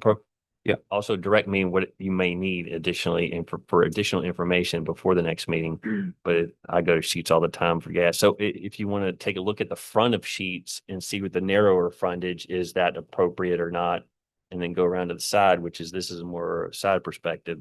And it's a much longer building so I don't know if that would help. You now know that it's 22 square foot of canopy sign. I'm just wondering if that would be helpful for people on their own to do a site visit to see if it's even appropriate on the narrow frontage, which is the front. That helps it all sort of. yeah, yeah. Well, Island. and maybe also going over to where the Taqueria and the ABC and Pack and Mail, whatever else is over there, and just sort of having a lens on that says, okay, what if every one of these put a canopy up and had a sign on it?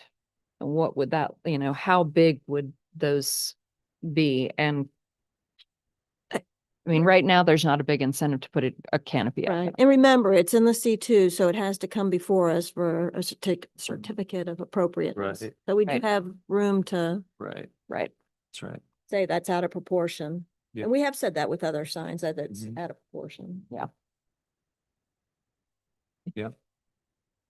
I will So- provide you at the next meeting at a minimum, because we have the site plan information, so it's easy enough for me to find the width of the building on two sides for sheets.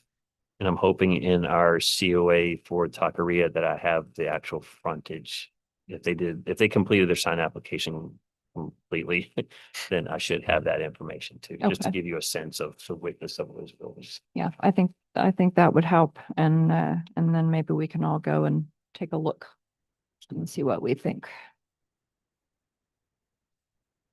Was there anything else on the, if we're done with the chart on page 9 or the table? We did pull some things out of the definition, so over on page 10. Again, there was a realization as we were sort of baking things into the definition for a canopy sign that we wanted to treat them separately or differently in C1 and C2. So we started pulling some of those things out, but we still have this brightness issue to deal with. So that's why it still remains in the definition as an amendment to what you saw the first time around. Mhm. I think that's all I have for comments. Happy to answer any questions. Um, I do have some questions, but I'm not sure whether to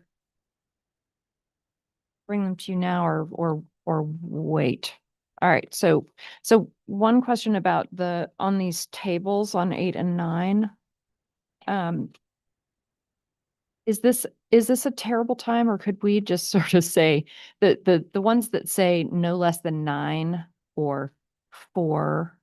Some of them, there's different language on them. So some of them is like, or one here is 15 feet max above grade level, but then one of them is 4 feet, one of them is 4. Is that above grade level? Is that, it's just not clear to me what we're measuring on all of these. Well, as an example, 15 feet, I'm sorry, I'm on page 8, height column for a projecting sign. So a projecting sign is a blade sign that comes out perpendicular from Yeah. the wall. So the top of that can be no less than 8 feet, sorry, from the bottom. So you have to have somebody with a top hat has to be able to walk underneath it. And then it can be no more than 15 feet in height. I'm just kidding about the top hat. Did you say a top hat? I was joking about the top hat. But then when we're talking about the A-frame sign, that's 4 feet maximum height. So I'm not sure that Okay. it necessarily benefits to change anything there. How about the awning, no less than 9? Is that above grade? The new awning. Yeah, I mean, in my mind, it kind of has to be, but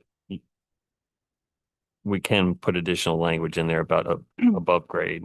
I would just say that keeping it consistent makes it clear, because if it's not there, then it's like, well, is it different? Mhm. Okay. Thank you. Let's see. Were there other questions? I think that's all I've got on that, actually. I do have some questions about the language on this page. Do you want me to ask those questions now? Okay. So for the awning signs, I know that this is canopy, but is it clear that there are no signs on allowed on the angled in the awning definition? You on 10, Shannon? Page 10. Both 9 and 10. Yeah, with as a we're pitch. flipping over. It is to me because of the way the graphic is on 10. Ah, there it is. If Sorry. anybody else thinks that perhaps it's not, and do we need to amend the text? Why do I- we care? I mean, they're still again limited to a total area, signage area, whether they're in C1 or C2. I would say for consistency, for visual consistency. And then both those will come before either ARB in C1 or us for C2. I mean, sometimes it might make sense to have it on the sign. I mean, the Gin has, on the canopy has the hotel, right? That's where the hotel is written and it helps with traffic coming on, even though it's not lit. Yeah, no, I'm not talking about on the side. Sorry, I'm talking about the front of it. So Oh, you mean on the roof of the the roof of canopy? it, yeah. One other thing to note there is that in the actual canopy for both the C1 and C2, the letters are not more than 6 inches high. Yeah. So I think that's mostly meant for the valance, which is the little vertical part, not the angled part. Right. But I think I get your point in the sign, awning definition, a sign placed directly on or attached to the surface of an awning. There are multiple surfaces. So Right. do we only mean the valance? It seems like we only mean the balance based on the image. And I think it's always better to be clear. That's fine. Is everybody okay with that? So a sign placed directly on or attached to the valance. And can balance be front or side or is it balance just that? I guess it's just. It can be Yeah, on the it's side either, because it it's can either, certainly right. wrap around. That's And fine. if I'm not mistaken, the pet place had one on the side. They had a lot of letters. I think they Yes, wrapped right. the side as well. You're right. Okay, we'll make that change to the definition. Okay, thank you. And then for the canopy, let's see. The second sentence in red, a canopy sign cannot be attached to an awning marquee, but we don't have that definition. We don't use marquee. So I would recommend getting rid of that. And if you feel like you need to have something, maybe say roof. But a marquee is a different thing. So Right. Well, a marquee is, I think, what the gin actually has. marquee would be if you go to a theater and they had that big. Does the state theater? No, the state doesn't have a good example of that. Because it's on the wall as opposed to hanging off of the canopy itself, but that would be what a marquee would typically be. So if you had the big board on theater where they have coming soon or whatever the play is, or that would be the marquee. So we are trying to distinguish this canopy thing from just about everything else. Yeah. But we don't allow marquees, is that correct? Mhm. I mean, I brought in a definition of marquee that did seem like it was what we're calling canopies. But I'm just saying that do we have a definition of marquee in our ordinance? Because if not, I don't think it should be in there. What is you said you have a definition of marquee? Sorry, I had it Oh, like yeah, long okay, ago no. at a different meeting. When this came up before. We do not have a definition for sign, marquee. So I wonder if we want to leave that in there or take it out, just because it's confusing.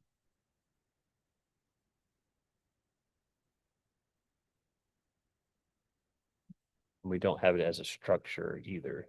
Right. But I'm not sure if I'm understanding, because just because we don't have a definition for it, if somebody has something that they think may be a marquee, I still think it's valuable to distinguish this thing from other things, even if we don't have the definition. Do we want to add a definition then of a marquee? Just so that we know what it is, what we're talking about and how we're differentiating them? I mean, I think we've defined a So- canopy, right? And so anything that's not a canopy is not included in the definition. And there's lots of other words used in the code that we don't explicitly define every term. For next time, I'm going to bring those definitions back. And we can look at them. I just think it might be a little confusing. So, and then still in that sentence, the pitched roof structure, do we want to say flat or pitched roof? I mean, I'm not clear why it's just pitched roof. That one I have an answer to. Okay. If we flip over to page 13. The Dutch Inn has a pitched roof. It's kind of hard to tell Oh. there, but we were trying to, again, distinguish this flat canopy Gotcha. thing from something that may be considered a canopy, but it's not because it's a pitched roof. And then also that gas station canopy is because of the stop-in photo that you see. So those were the two examples for why we added into the definition the fueling station canopy and the pitched roof structure. Okay. And for the distinguish. Thank you. What about a flat roof though? Is a flat roof okay? Or do we need to add flat? Well, we are allowing it to be on a flat area. So in that second, we don't want to say it cannot be attached to a flat area, if I'm understanding the question. Well, it says a canopy sign cannot be attached to a roof. And really, it can't be anyway. It has to be, because the other part of our sign design standards says it has to be below a roof and be below the eave or something. So then do we even need the pitched roof? I would, yeah, because of that picture showing that style of building, we don't think that with a pitched roof, that style of sign goes with that architecture. I assume that's why that's in there. Yeah. 100%. So I think we're getting a little bit confused on, like, that's just a pitched part of the roof structure, but that's not also the highest point of the roof. So it's not going to violate cannot be on the roof. If that you're making saying sense that there. the canopy itself is pitched. Right. So I'm just trying Okay. to avoid the Dutch Inn example, because in my mind, since that is a pitched, again, it's a low pitch and you can't really tell, but I didn't want them to think that they have the ability to do a canopy sign because it's not a true canopy as lose my symbol or on Gotcha. page. I'm sorry. I thought you were talking. Okay. So I can't even tell in that photo that that's a pitched roof, but okay. Yeah, it is. Thank you. So on our symbol or graphic on page 10, canopy is this flat thing Totally that flat. is somehow supported and does not have a pitch to it, except it might have a very, very, very, very small pitch to drain some water off of there. Right.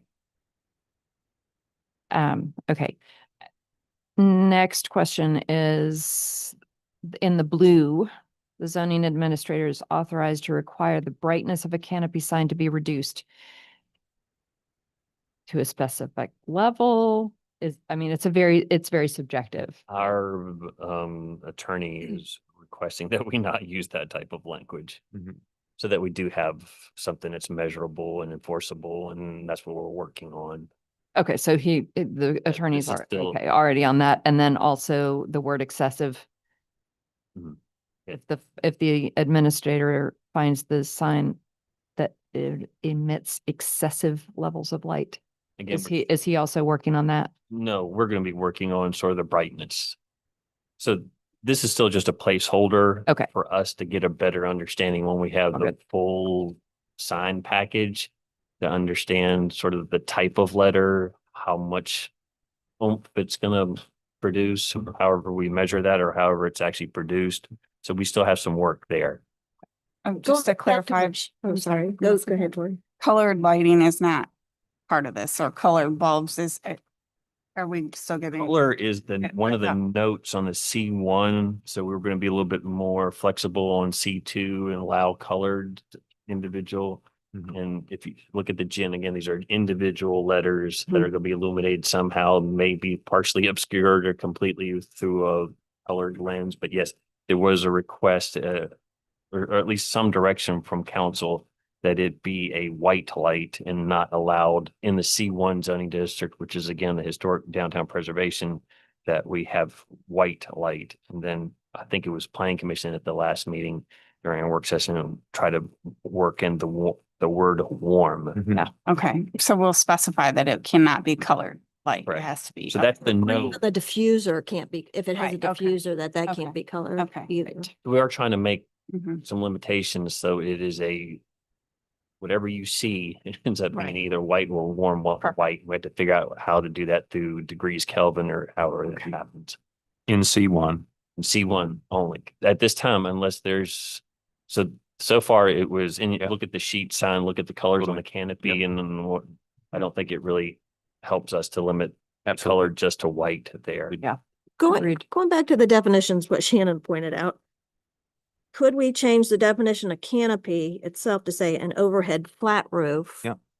Because I was interpreting it to be, I thought the whole reason that whole pitched roof thing was in there, is we didn't want it on that style of building. Right. Yeah, so if that's not what we're intending, then just take out pitched roof structure out of the canopy sign definition.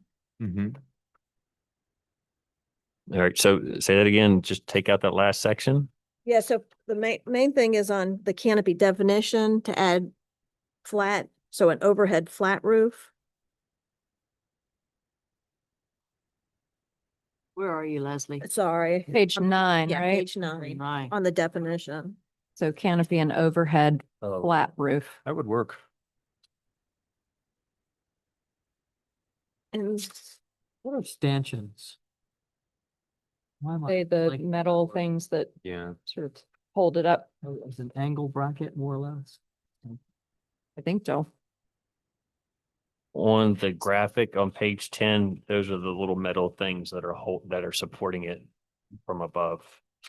And also, is a canopy required to be over the door? Can be anywhere.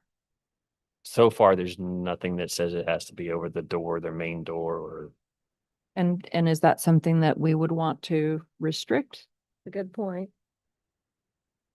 We're not allowing them over gas stations. Seems like it should be over a door. It does seem like it should be over a door. I mean, just like for purposes of why you have one, you'd want it over the door so that people would be covered going in and out. It's true. Yeah. So an overhead flat roof. Let's see. You need to work in somewhere. Better shelter from weather conditions over the door. Over the door, that's good. Yeah. So right after weather conditions over the door. Or after over shelter, I'm sorry. provide shade or shelter over the door from weather. conditions. Great. Over the door. Okay, so an overhead flat roof able to provide shade or shelter over the door, over the main entrance door. May, Main, or you want to I was going to suggest above a building entrance, but you want to do a main specifically, the main entrance. Though we allow it on multiple sides of a building. oh, In, yeah. So one per Street per front. business per street frontage, so over, a door. right, over the door, Well, a door, right. over, could be a right, a second door, alley. Bring that back and then you or, yeah, door entrance, whatever. Okay, so, but you've got that somewhere in there. Okay. will do. Okay. Have we beaten this one too? Okay, do we have any other questions for Arnie? Okay, do we have an applicant statement? Same. Please state your name and address for the record. If you have me down as Francesco Benincasa, Okay, and I am, and your address, please. my address? Oh, I live in 15 in Farmington Court in just out of town. 15 Farmington Court, Lexington, Virginia. Okay. Um, Thanks. and yeah, so I've just been kind of and previously spoke to Lee Taylor, who's much more organized than me. I guess I'll just talk about kind of our intentions with this sign. And obviously to do a sign does, which is, it gets a little bit of attention, you know. Um, and to accommodate the immense scale of the building. And I appreciate that it's hard to figure out what to do when it's a one of one in the town, you know what I mean? Um, but the idea was to try to reflect the era of the building. The building was built in the 1920s. Great timing right before the Depression. And originally had a lit sign out in front of it. Which a few buildings around here did back in the day. If you've been here long enough, you might remember like the lyric sign.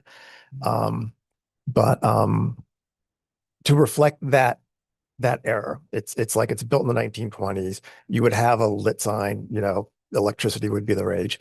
And our our inspiration was the sign from the Ramble Hotel in Denver, which there's a picture of in your packet, which is a kind of like a an open lettering with a band of light in it. So it's similar to the idea of neon without being neon, a neon sign. And we thought having something like that would kind of be in conversation with the Southern Inn sign across the street from us, which is also of that era, which is of course a big, you know, grandfathered in, you know, multicolored neon sign. But I'm assuming, you know, it's off right now, but I'm assuming it will be back in the near future, although we hope it is. People love that sign. So that was kind of the reasoning behind that, and to because we have the big we're calling it an awning. I'm not calling it an awning. No, a canopy. The big canopy in front, which itself is rather large, but we try to, you know, we're trying to be as minimal as we can with the size of the lighting, but we really think that style of light, also because it's kind of encased, will not project out far, but will be visible, kind of the way, like, you know, stars are visible or the moon is visible, you know. And having it positioned in that spot right in front it's over the door. So if you could imagine people just entering, they're entering under the sign. They know where they are. They know what it is. And when you look straight onto the building, all the other signs run along the street. So all those other signs disappear and the hotel sign will appear. And if you're to the side, of course, you won't see that sign and you'll see the business signs. So it's all kind of a way to accommodate this multi-use large building. And we think in the long run, it'll be a nice addition. It's as we've continued some of the decoration inside after we got through COVID and everything, we've been leaning towards referencing the 1920s with Art Deco lighting and flair and that sort of thing. So that's the main purpose.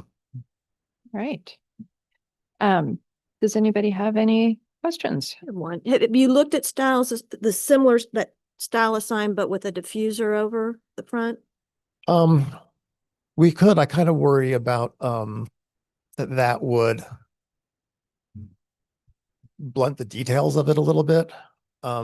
Because I think to do something with that, you would actually, I think you would actually have to have a brighter light, Right. because it would need to light that whole thing and it would become like just kind of block lettering lighting.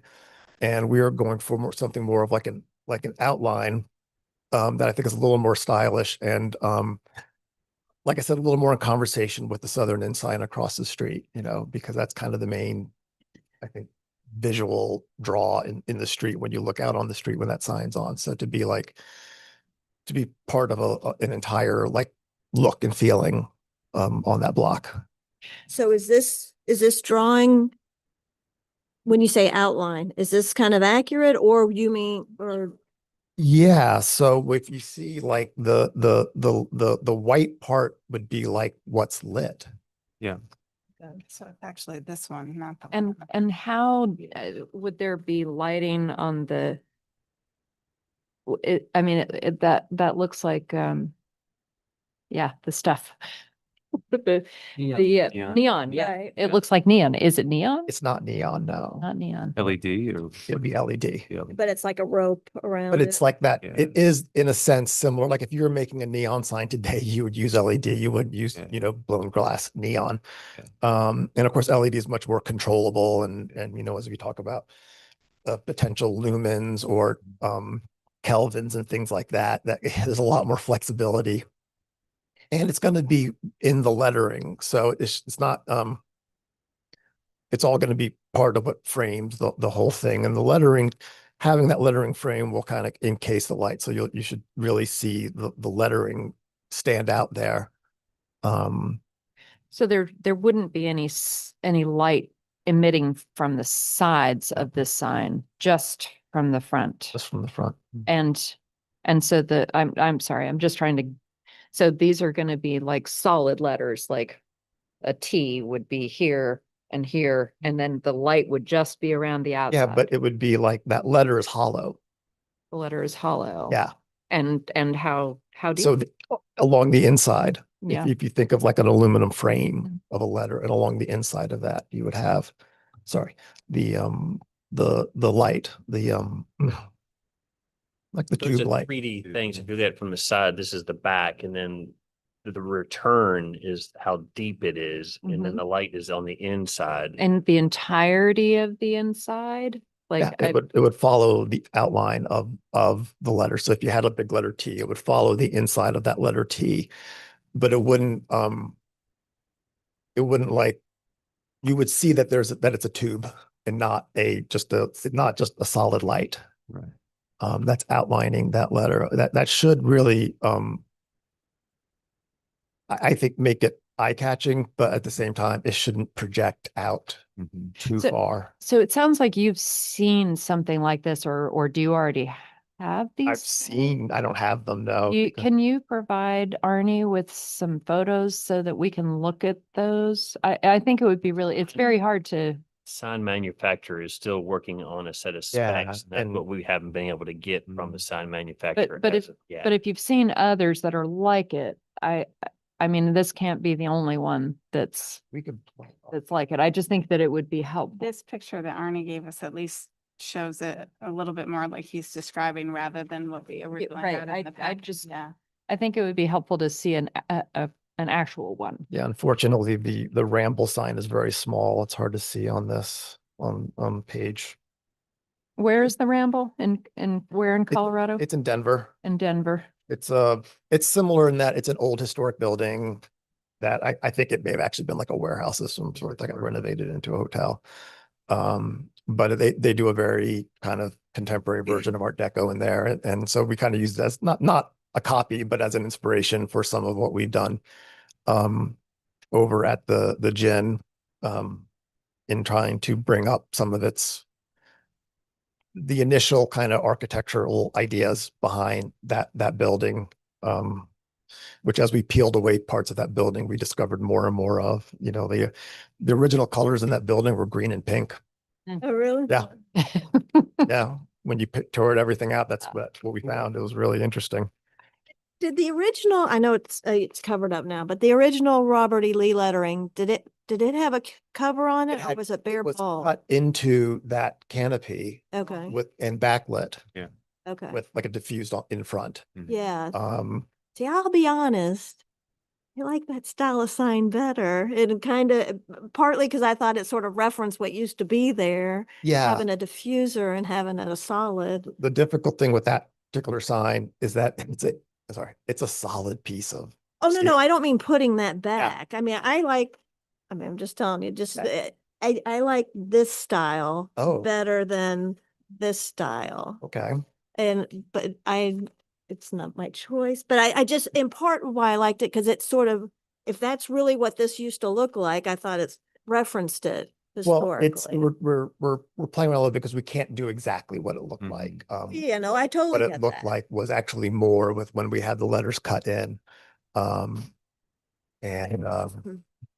yeah, and the building used to have a huge sign on the roof.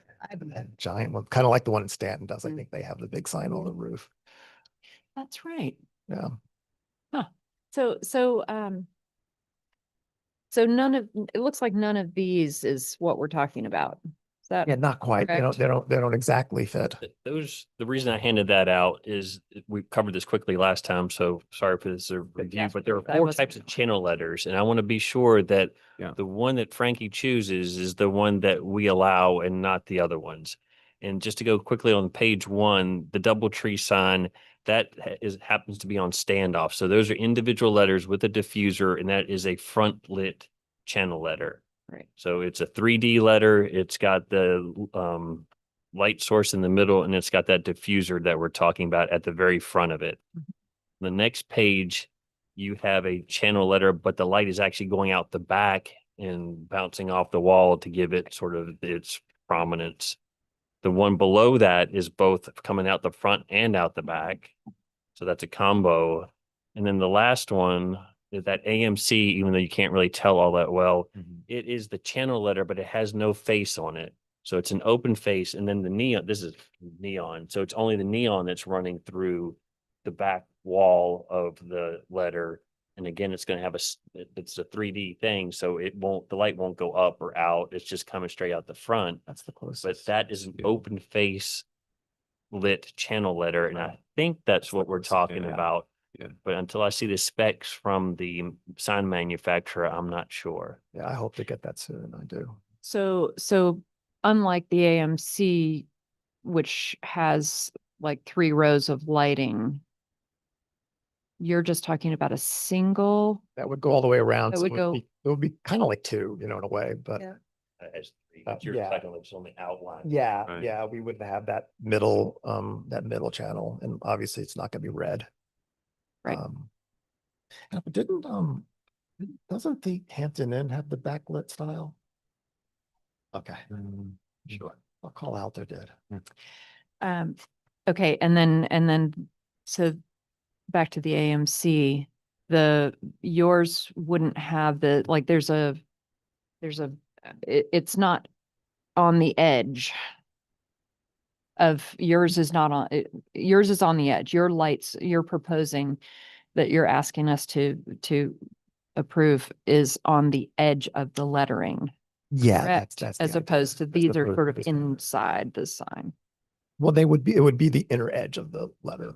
So it wouldn't be on the outside of the casing of the letter. It would be, interior. I think we're on the same page. But it I- is the open face lit channel letter Yeah. is what he's asking for. Right. So I really think it would be helpful to see an actual sign that's made this way. Because the AMC sign is it's hard to sort of square that with what you're asking for. Because it's up against a wall, I think. Freestanding letters. Yeah, different. it's also just so if you're basing it on the Ramble, I think we'll Yeah. go and maybe we can all go and do a search for the Ramble in Denver, and I bet we can find a picture of it Probably. lit up at night and see what that looks like. Okay, does anybody else have any questions for Mr. Benincasa? Okay, thank you so much. Thank you very much for your time. Okay, I'm gonna open the floor to public comment. If anybody in our audience would like to come up and just state your name. I think we already have your address. Yes, hi, Caroline Alexander, 403 Jackson. Making the most of my night here. So. 2 things, if I can help you. You want to set a color temperature range. That's for the consistency of color. That should be, if you want warm, that would be 2,700 to 300 to 3,000. Lumens is the brightness, and the brightness is really what I'd have to do more research than what I've just thought through. But I mean, I can help you with that, Arnie. But like the brightness is like, so like in Times Square, they have you have a minimum brightness. You have to be brighter than. Right. We want to do that in probably the opposite range. Right. I do want to say, while it's clear these are going forward, so if this type of signage is going to go forward, then I I get nervous when I hear all the prescriptive elements because each building should have an ability to be a little unique. Yeah. And while I appreciate the overall square footage and how much space that they can take up, I agree with that. The 10 inches is holding a piece of paper 14 feet up in the air. Mhm. That may not look proportional to the distance that canopy is out from the building and the height and what windows might be behind it. This building actually has, something different on that second floor that you might want to have something more relational size wise. So while I appreciate the intention and usually I'm all for limiting, I don't know that constraining that is as appropriate as it is to have some design room for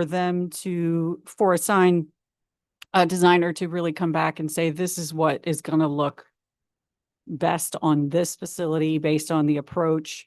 Are you walking uphill to it? Are you coming from, are you coming straight on it? There's different ways, and signage is it is a separate design profession. So that would be my thought in that respect. My other thought is, so when you talk about that sheet sign, right, that has a plastic cover on it that has lots of color. So while it might be a white light inside, it's projecting multiple colors out. I would not also want to be prescriptive that these signs downtown could only be white. While I appreciate the light inside might need to be white, but if they chose to have a cover on it that was of a different color or pattern or something that again matched with the building, more respective to its own design, it is nice to see unique applications that make one building stand out from another building. So in other places I have said, like, I don't want to see the same storefront, the exact same glass, the exact same door. Each of these buildings, they all were not built in the same year. So we should be able to have a little bit more freedom in that respect. So I appreciate the board's considerations to try to limit this and to be very constraining because it is something very new. But at the same time, I think we also want to play up what was talked about earlier in terms of where the city has unique features. That may not be right for every building and every front, but it's something to give them that range to consider. So, thank you. Thank you for that. That's very helpful to keep in mind. And I'll just jump off of there. I mean, that is one of the things that I think about with regards to this image that we've been presented with, that these letters look very small compared to both the entrance and the building. So I'm not sure where the 10 inches came from. That was That was the original design. That was the design that came in. And then we as staff took that and thought, well, we wouldn't allow a 20-inch letter because this is something new that's coming in for the first time. So we were basing that solely on the request from the applicant. It's up to. Sure, come on up. It's just that, yeah, because I knew what we were asking was going to require this, A lot of conversation. changing zoning, Yeah. which affects the entire city. Right. We were trying to be very sensitive to the idea that is hard. Yeah. And to not want to open up a box to a lot of different stuff. I had originally, I have an old drawing with 22-inch letters. But I just wasn't sure how specific, you know what I mean? You want to be, because we're the lone 6-story building in Lexington. And I don't think there's going to be any future 6-story buildings in Lexington. So I always thought it could handle more, but I just didn't know what I leave it to you, you know, in terms of, and Arnie, to what works in terms of a zoning, you know, ordinance. Cause I know you might say that 20-inch letters would work on the RLE building, but maybe you won't want that in another building. I don't know. But that's kind of where that lettering size came from. Okay. Just for backup, you know. You know, while you're here, I do have a question about when you said that you wanted people to be able to find the building at night. Mhm. And that's the reason that you want this internally lit sign. Where is it that they're coming from that they're not finding Well, the they're building? driving down Main Street, and Okay. I think often it's my experience in this business and in Toronto, and I've had other restaurants in other cities, is in my experience is that we live in an area, so we're used to where everything is. Mhm. We don't use signs, you know what I mean? People that are new to an area miss things. And that you have to be pretty blunt sometimes to get attention. Like we will get people that'll drive around and say, where are you guys? And they're just driving past us. And now this isn't a fix all. There isn't a perfect a perfect fix. You know, I used to I worked a long time ago at the Omni Hotel in Charlottesville, Virginia. And if anyone's ever been there, it's this huge hotel that's tucked in and people couldn't find it all the time. And it's like, well, it's a 300 room hotel in the middle of downtown. So that I think makes it more visible, and I think it's more inviting, that you're very comfortable, you're in the right. People have a lot of apprehension when they're walking into a place for the first time, and whether it's a restaurant, whether it's anything. And if you've ever walked in towards a space and you weren't sure of yourself, or it didn't look like welcoming, it makes you nervous. And that entrance is your first, what you see, and then what you walk through is your first introduction to the experience you're hoping to have. And you want people to come in with like at my cafe at Pronto, you know, I want people to come in and instantly know what's happening here. So you know you're in the right place or you're not in the right place. And I think having just a very clear and welcoming sign that's visible will help that for folks. Okay. Anybody else? Okay. Thank you so much. I appreciate that. That was helpful. Okay. So I'm going to unless there's anybody else, I'm going to close public comment and open commission discussion. Now, Arnie, you said that we need to eventually table this for a future meeting, correct? We do not have all of the information for you this evening, so I think it'd be really helpful after you have your discussion, your direction for staff, reading additional information, to postpone this to the next meeting. Okay. All right. So just so that we know that that's where we're going to end up. Any thoughts? I mean, a couple, not arguments, because I'm left, first of all, very appreciative of the applicant statement and public comment that we've had, very thought-provoking. And it leaves me kind of unsure of precisely how to proceed, because I think on the one hand, we've heard from some who have concerns about the proliferation, the fears of proliferation or of unsightly signage, right? And I'm not especially concerned about that myself, but I have respect for those concerns. And so our strategy so far has been like, let's think about ways in which we could impose constraints that might limit those concerns, and then monitor, right, and revisit if we thought there was a problem. But I think the point about flexibility in design is a really important one, and like uniformity, excessive uniformity, actually, like really having aesthetic disadvantages And so then, you know, the thing I'm left puzzling over and that I want to spend some time thinking about before our next discussion myself is how do you, is there a way, is that a trade-off sort of problem? Are there ways that you can kind of like, serve both goals simultaneously? Are there ways in which you could constrain and yet preserve some flexibility? Am I making any sense? And what kinds of tools we might have at our disposal to do that? I'm thinking Arnie might be able to speak to that. Do you have any ways that we could bake in flexibility? Yeah. It's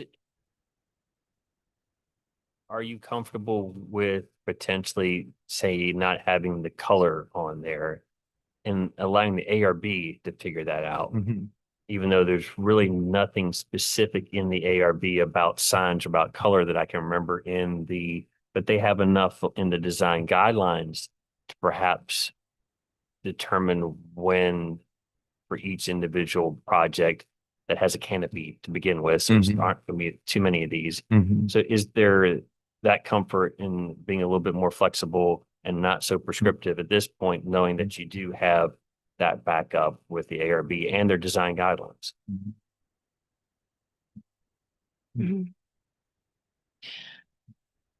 I'm wondering, you know, we've talked a lot about the specific types of signs and making sure that, you know, wherever it is, that we get this kind.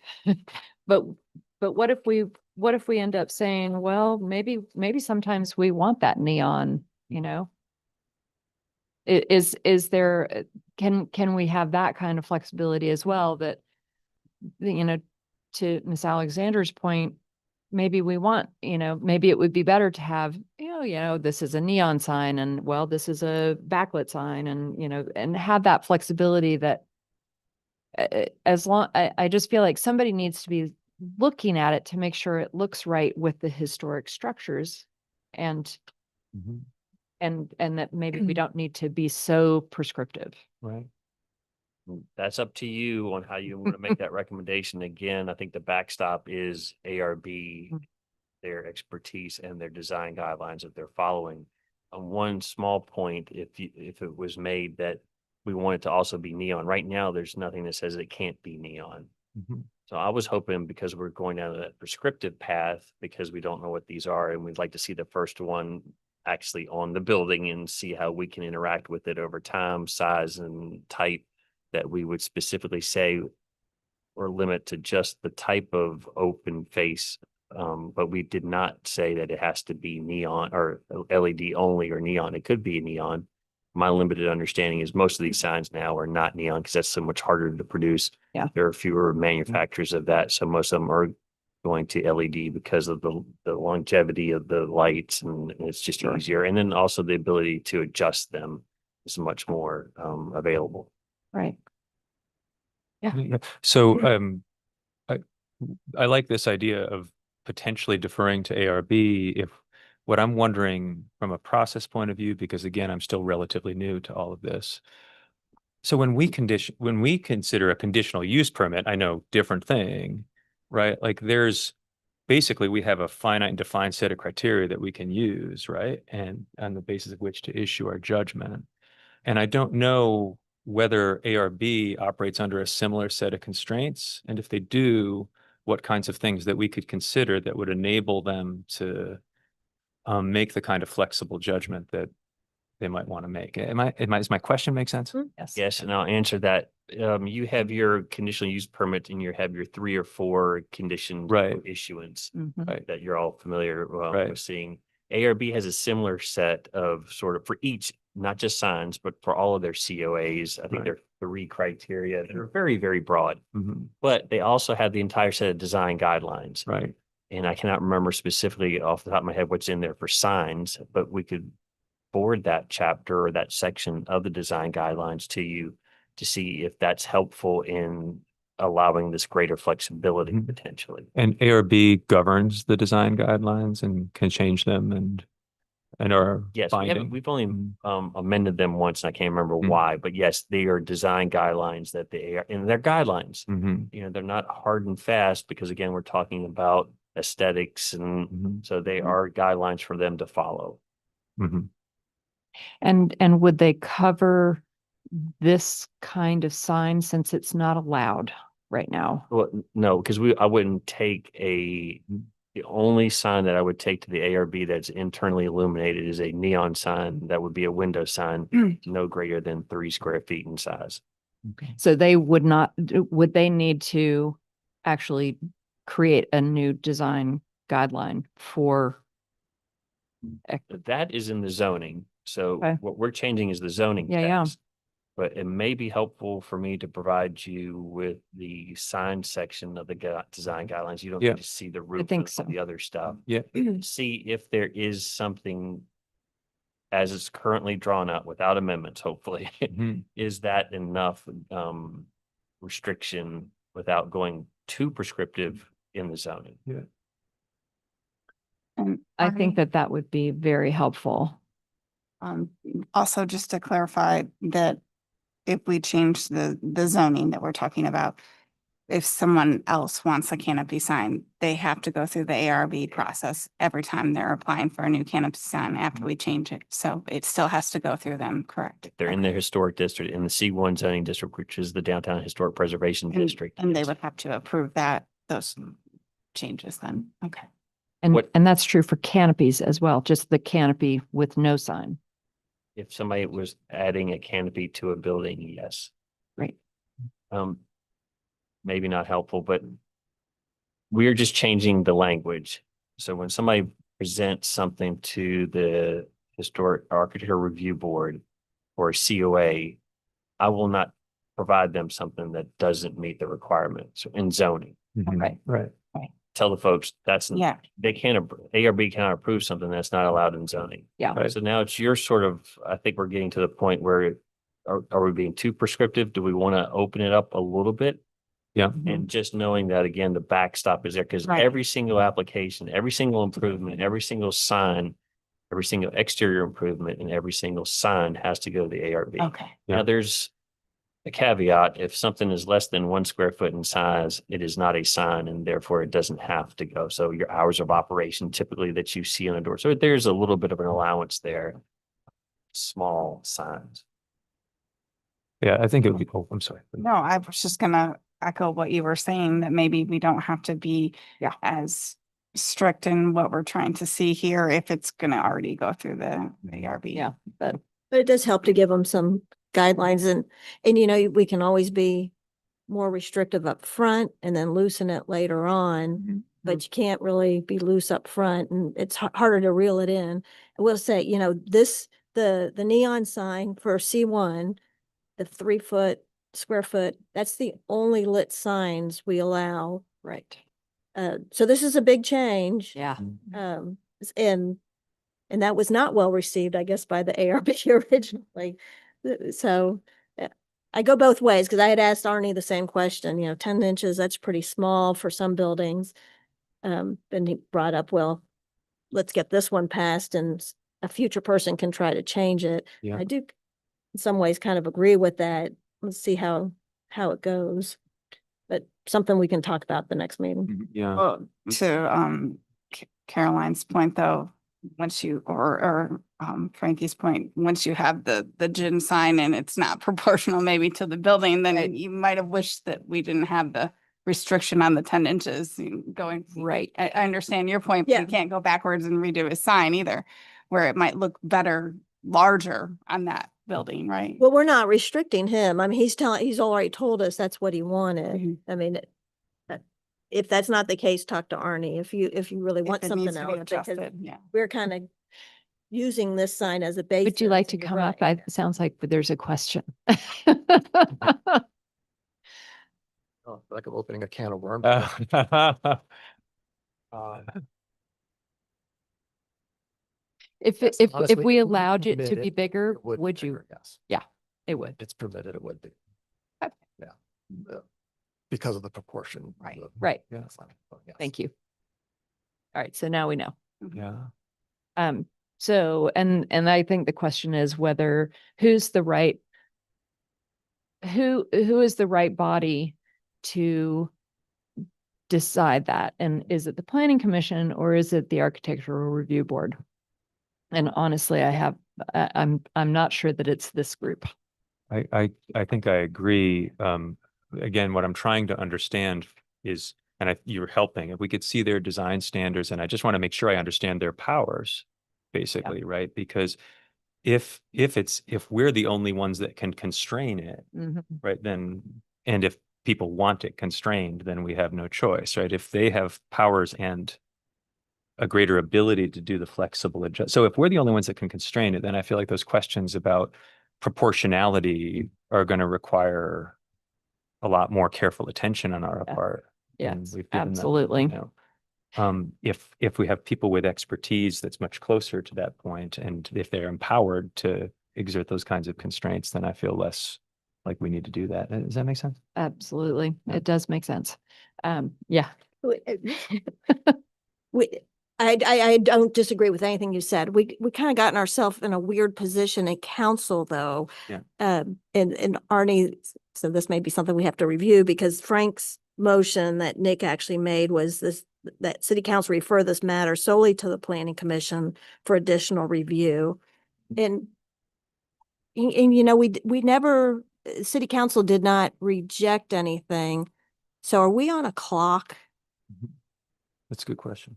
We are, and I can't remember in the rest of the motion, it was to have something back to council by, I think it was the second meeting in September. Yeah, and that was a goal. He did. That wasn't a clarify. hard Yeah. deadline, but it was a goal to get something back by Yeah. then. Yes. But I'm just wondering, I mean, I agree. I think the ARB knows more about some of these things than we do, but if city council made that motion that's solely to the planning commission, which I don't know why it was stated that way, but do we need to go back to council and ask for? Are you asking if we're actually planning on going back to the ARB? Yeah. Yeah. Well, right now, I think I've heard to provide the sections from the Yeah. design guidelines. Just, right. Just so far. Right. Yes. I'm not Right. sure that we've been It's not that sending them back. spend any time on it. Right. Okay, okay, that's fine. Yeah, fine. that's what I'd be envisioning, is that we send it forward to them as requested, but with fewer constraints than we may have been considering, if we believe ARB is empowered to do that constraint. Send it forward to So, council. It's a council. It's a council. Yeah. Right, exactly. Yeah, yeah. Okay, maybe answer part of an earlier question. I think you still have to have sort of the guardrails, the boundaries on Mm-hmm. sort of size. Mm-hmm. In other words, the ARB has flexibility under 20 inches in height. They're not allowing them to solely dictate what the overall, because then somebody's going to come in, if they don't know at least sort of what the maximum parameters are, they're going to come in for something really silly. So some outer boundary constraints, but that preserve flexibility for both developers and ARB to So I negotiate would about. recommend. Do you know how large the southern end sign is? Anybody? Like how wide it is? Okay. And any idea, Mr. Benincasa? Mm-hmm.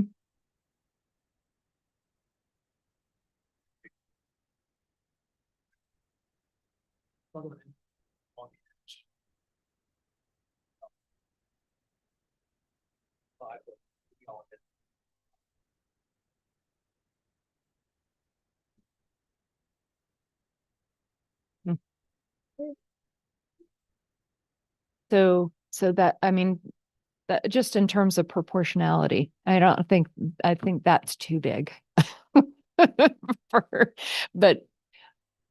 But since this is across the street from it, I think that perhaps perhaps it is, 24 inches or something is the outside boundary of what the ARB can consider. And with the direction, can we say, with direction from the ARB, is that necessary? Probably not.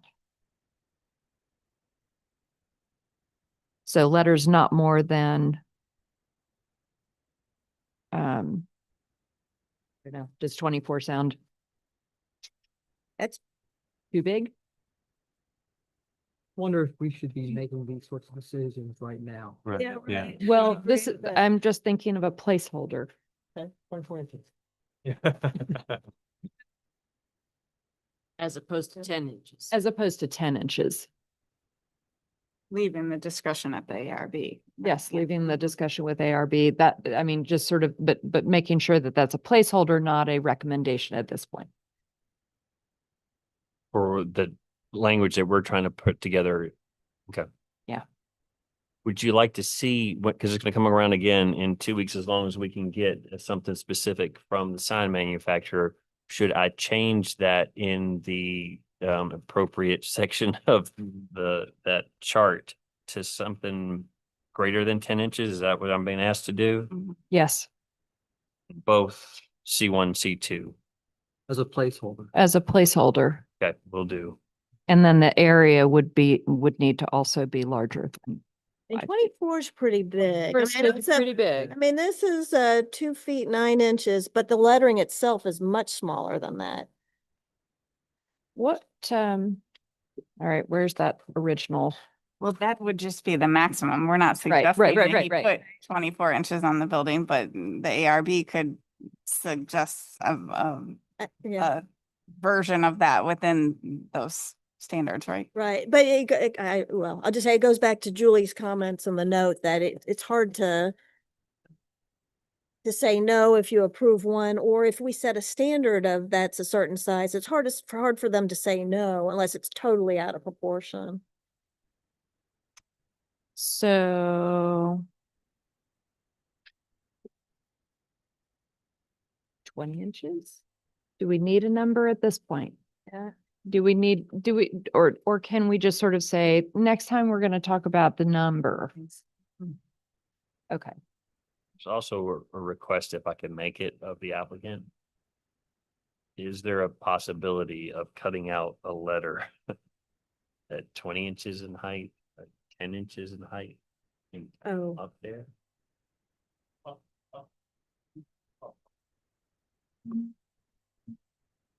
of cardboard. Out of cardboard. Or anything somewhat easy, and as long as you make us aware when they're up, we go over before it rains. Whatever.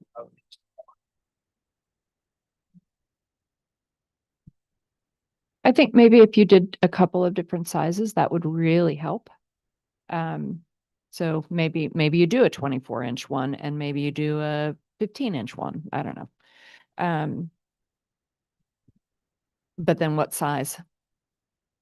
What's the area? My guess is that maybe the height is the thing for now. You know, if you see a 10-inch by 10-inch piece of cardboard up there, or a 20 by 20 or 24 by 24, I think that will maybe tell you the upper limit, and then sort of the width falls in. Although if you have a 2 foot by 2 foot letter, most of the time you're going to have it's going to be taller than it is wide, mostly.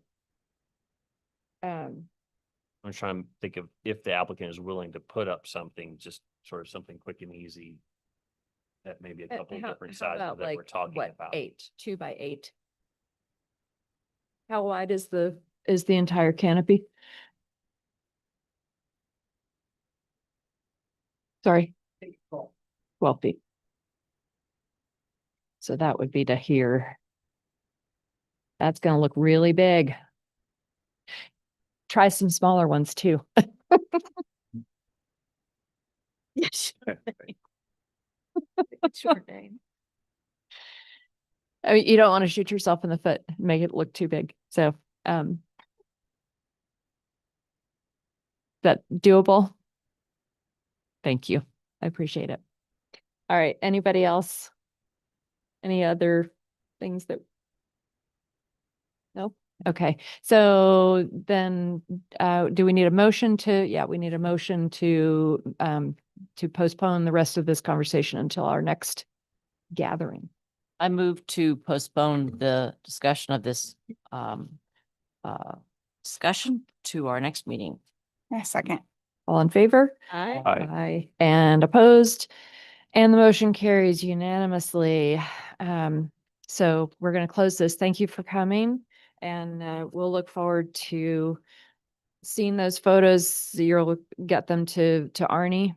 And then Arnie, you're gonna also forward us information about the ARB. I will do that very soon. And if I just make Frankie aware that the next Friday is our deadline for putting the meeting packet, sorry, together for the following meeting. So anything that can happen next week would be great.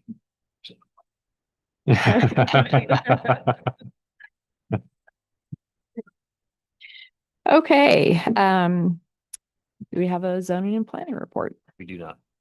Okay, city council report.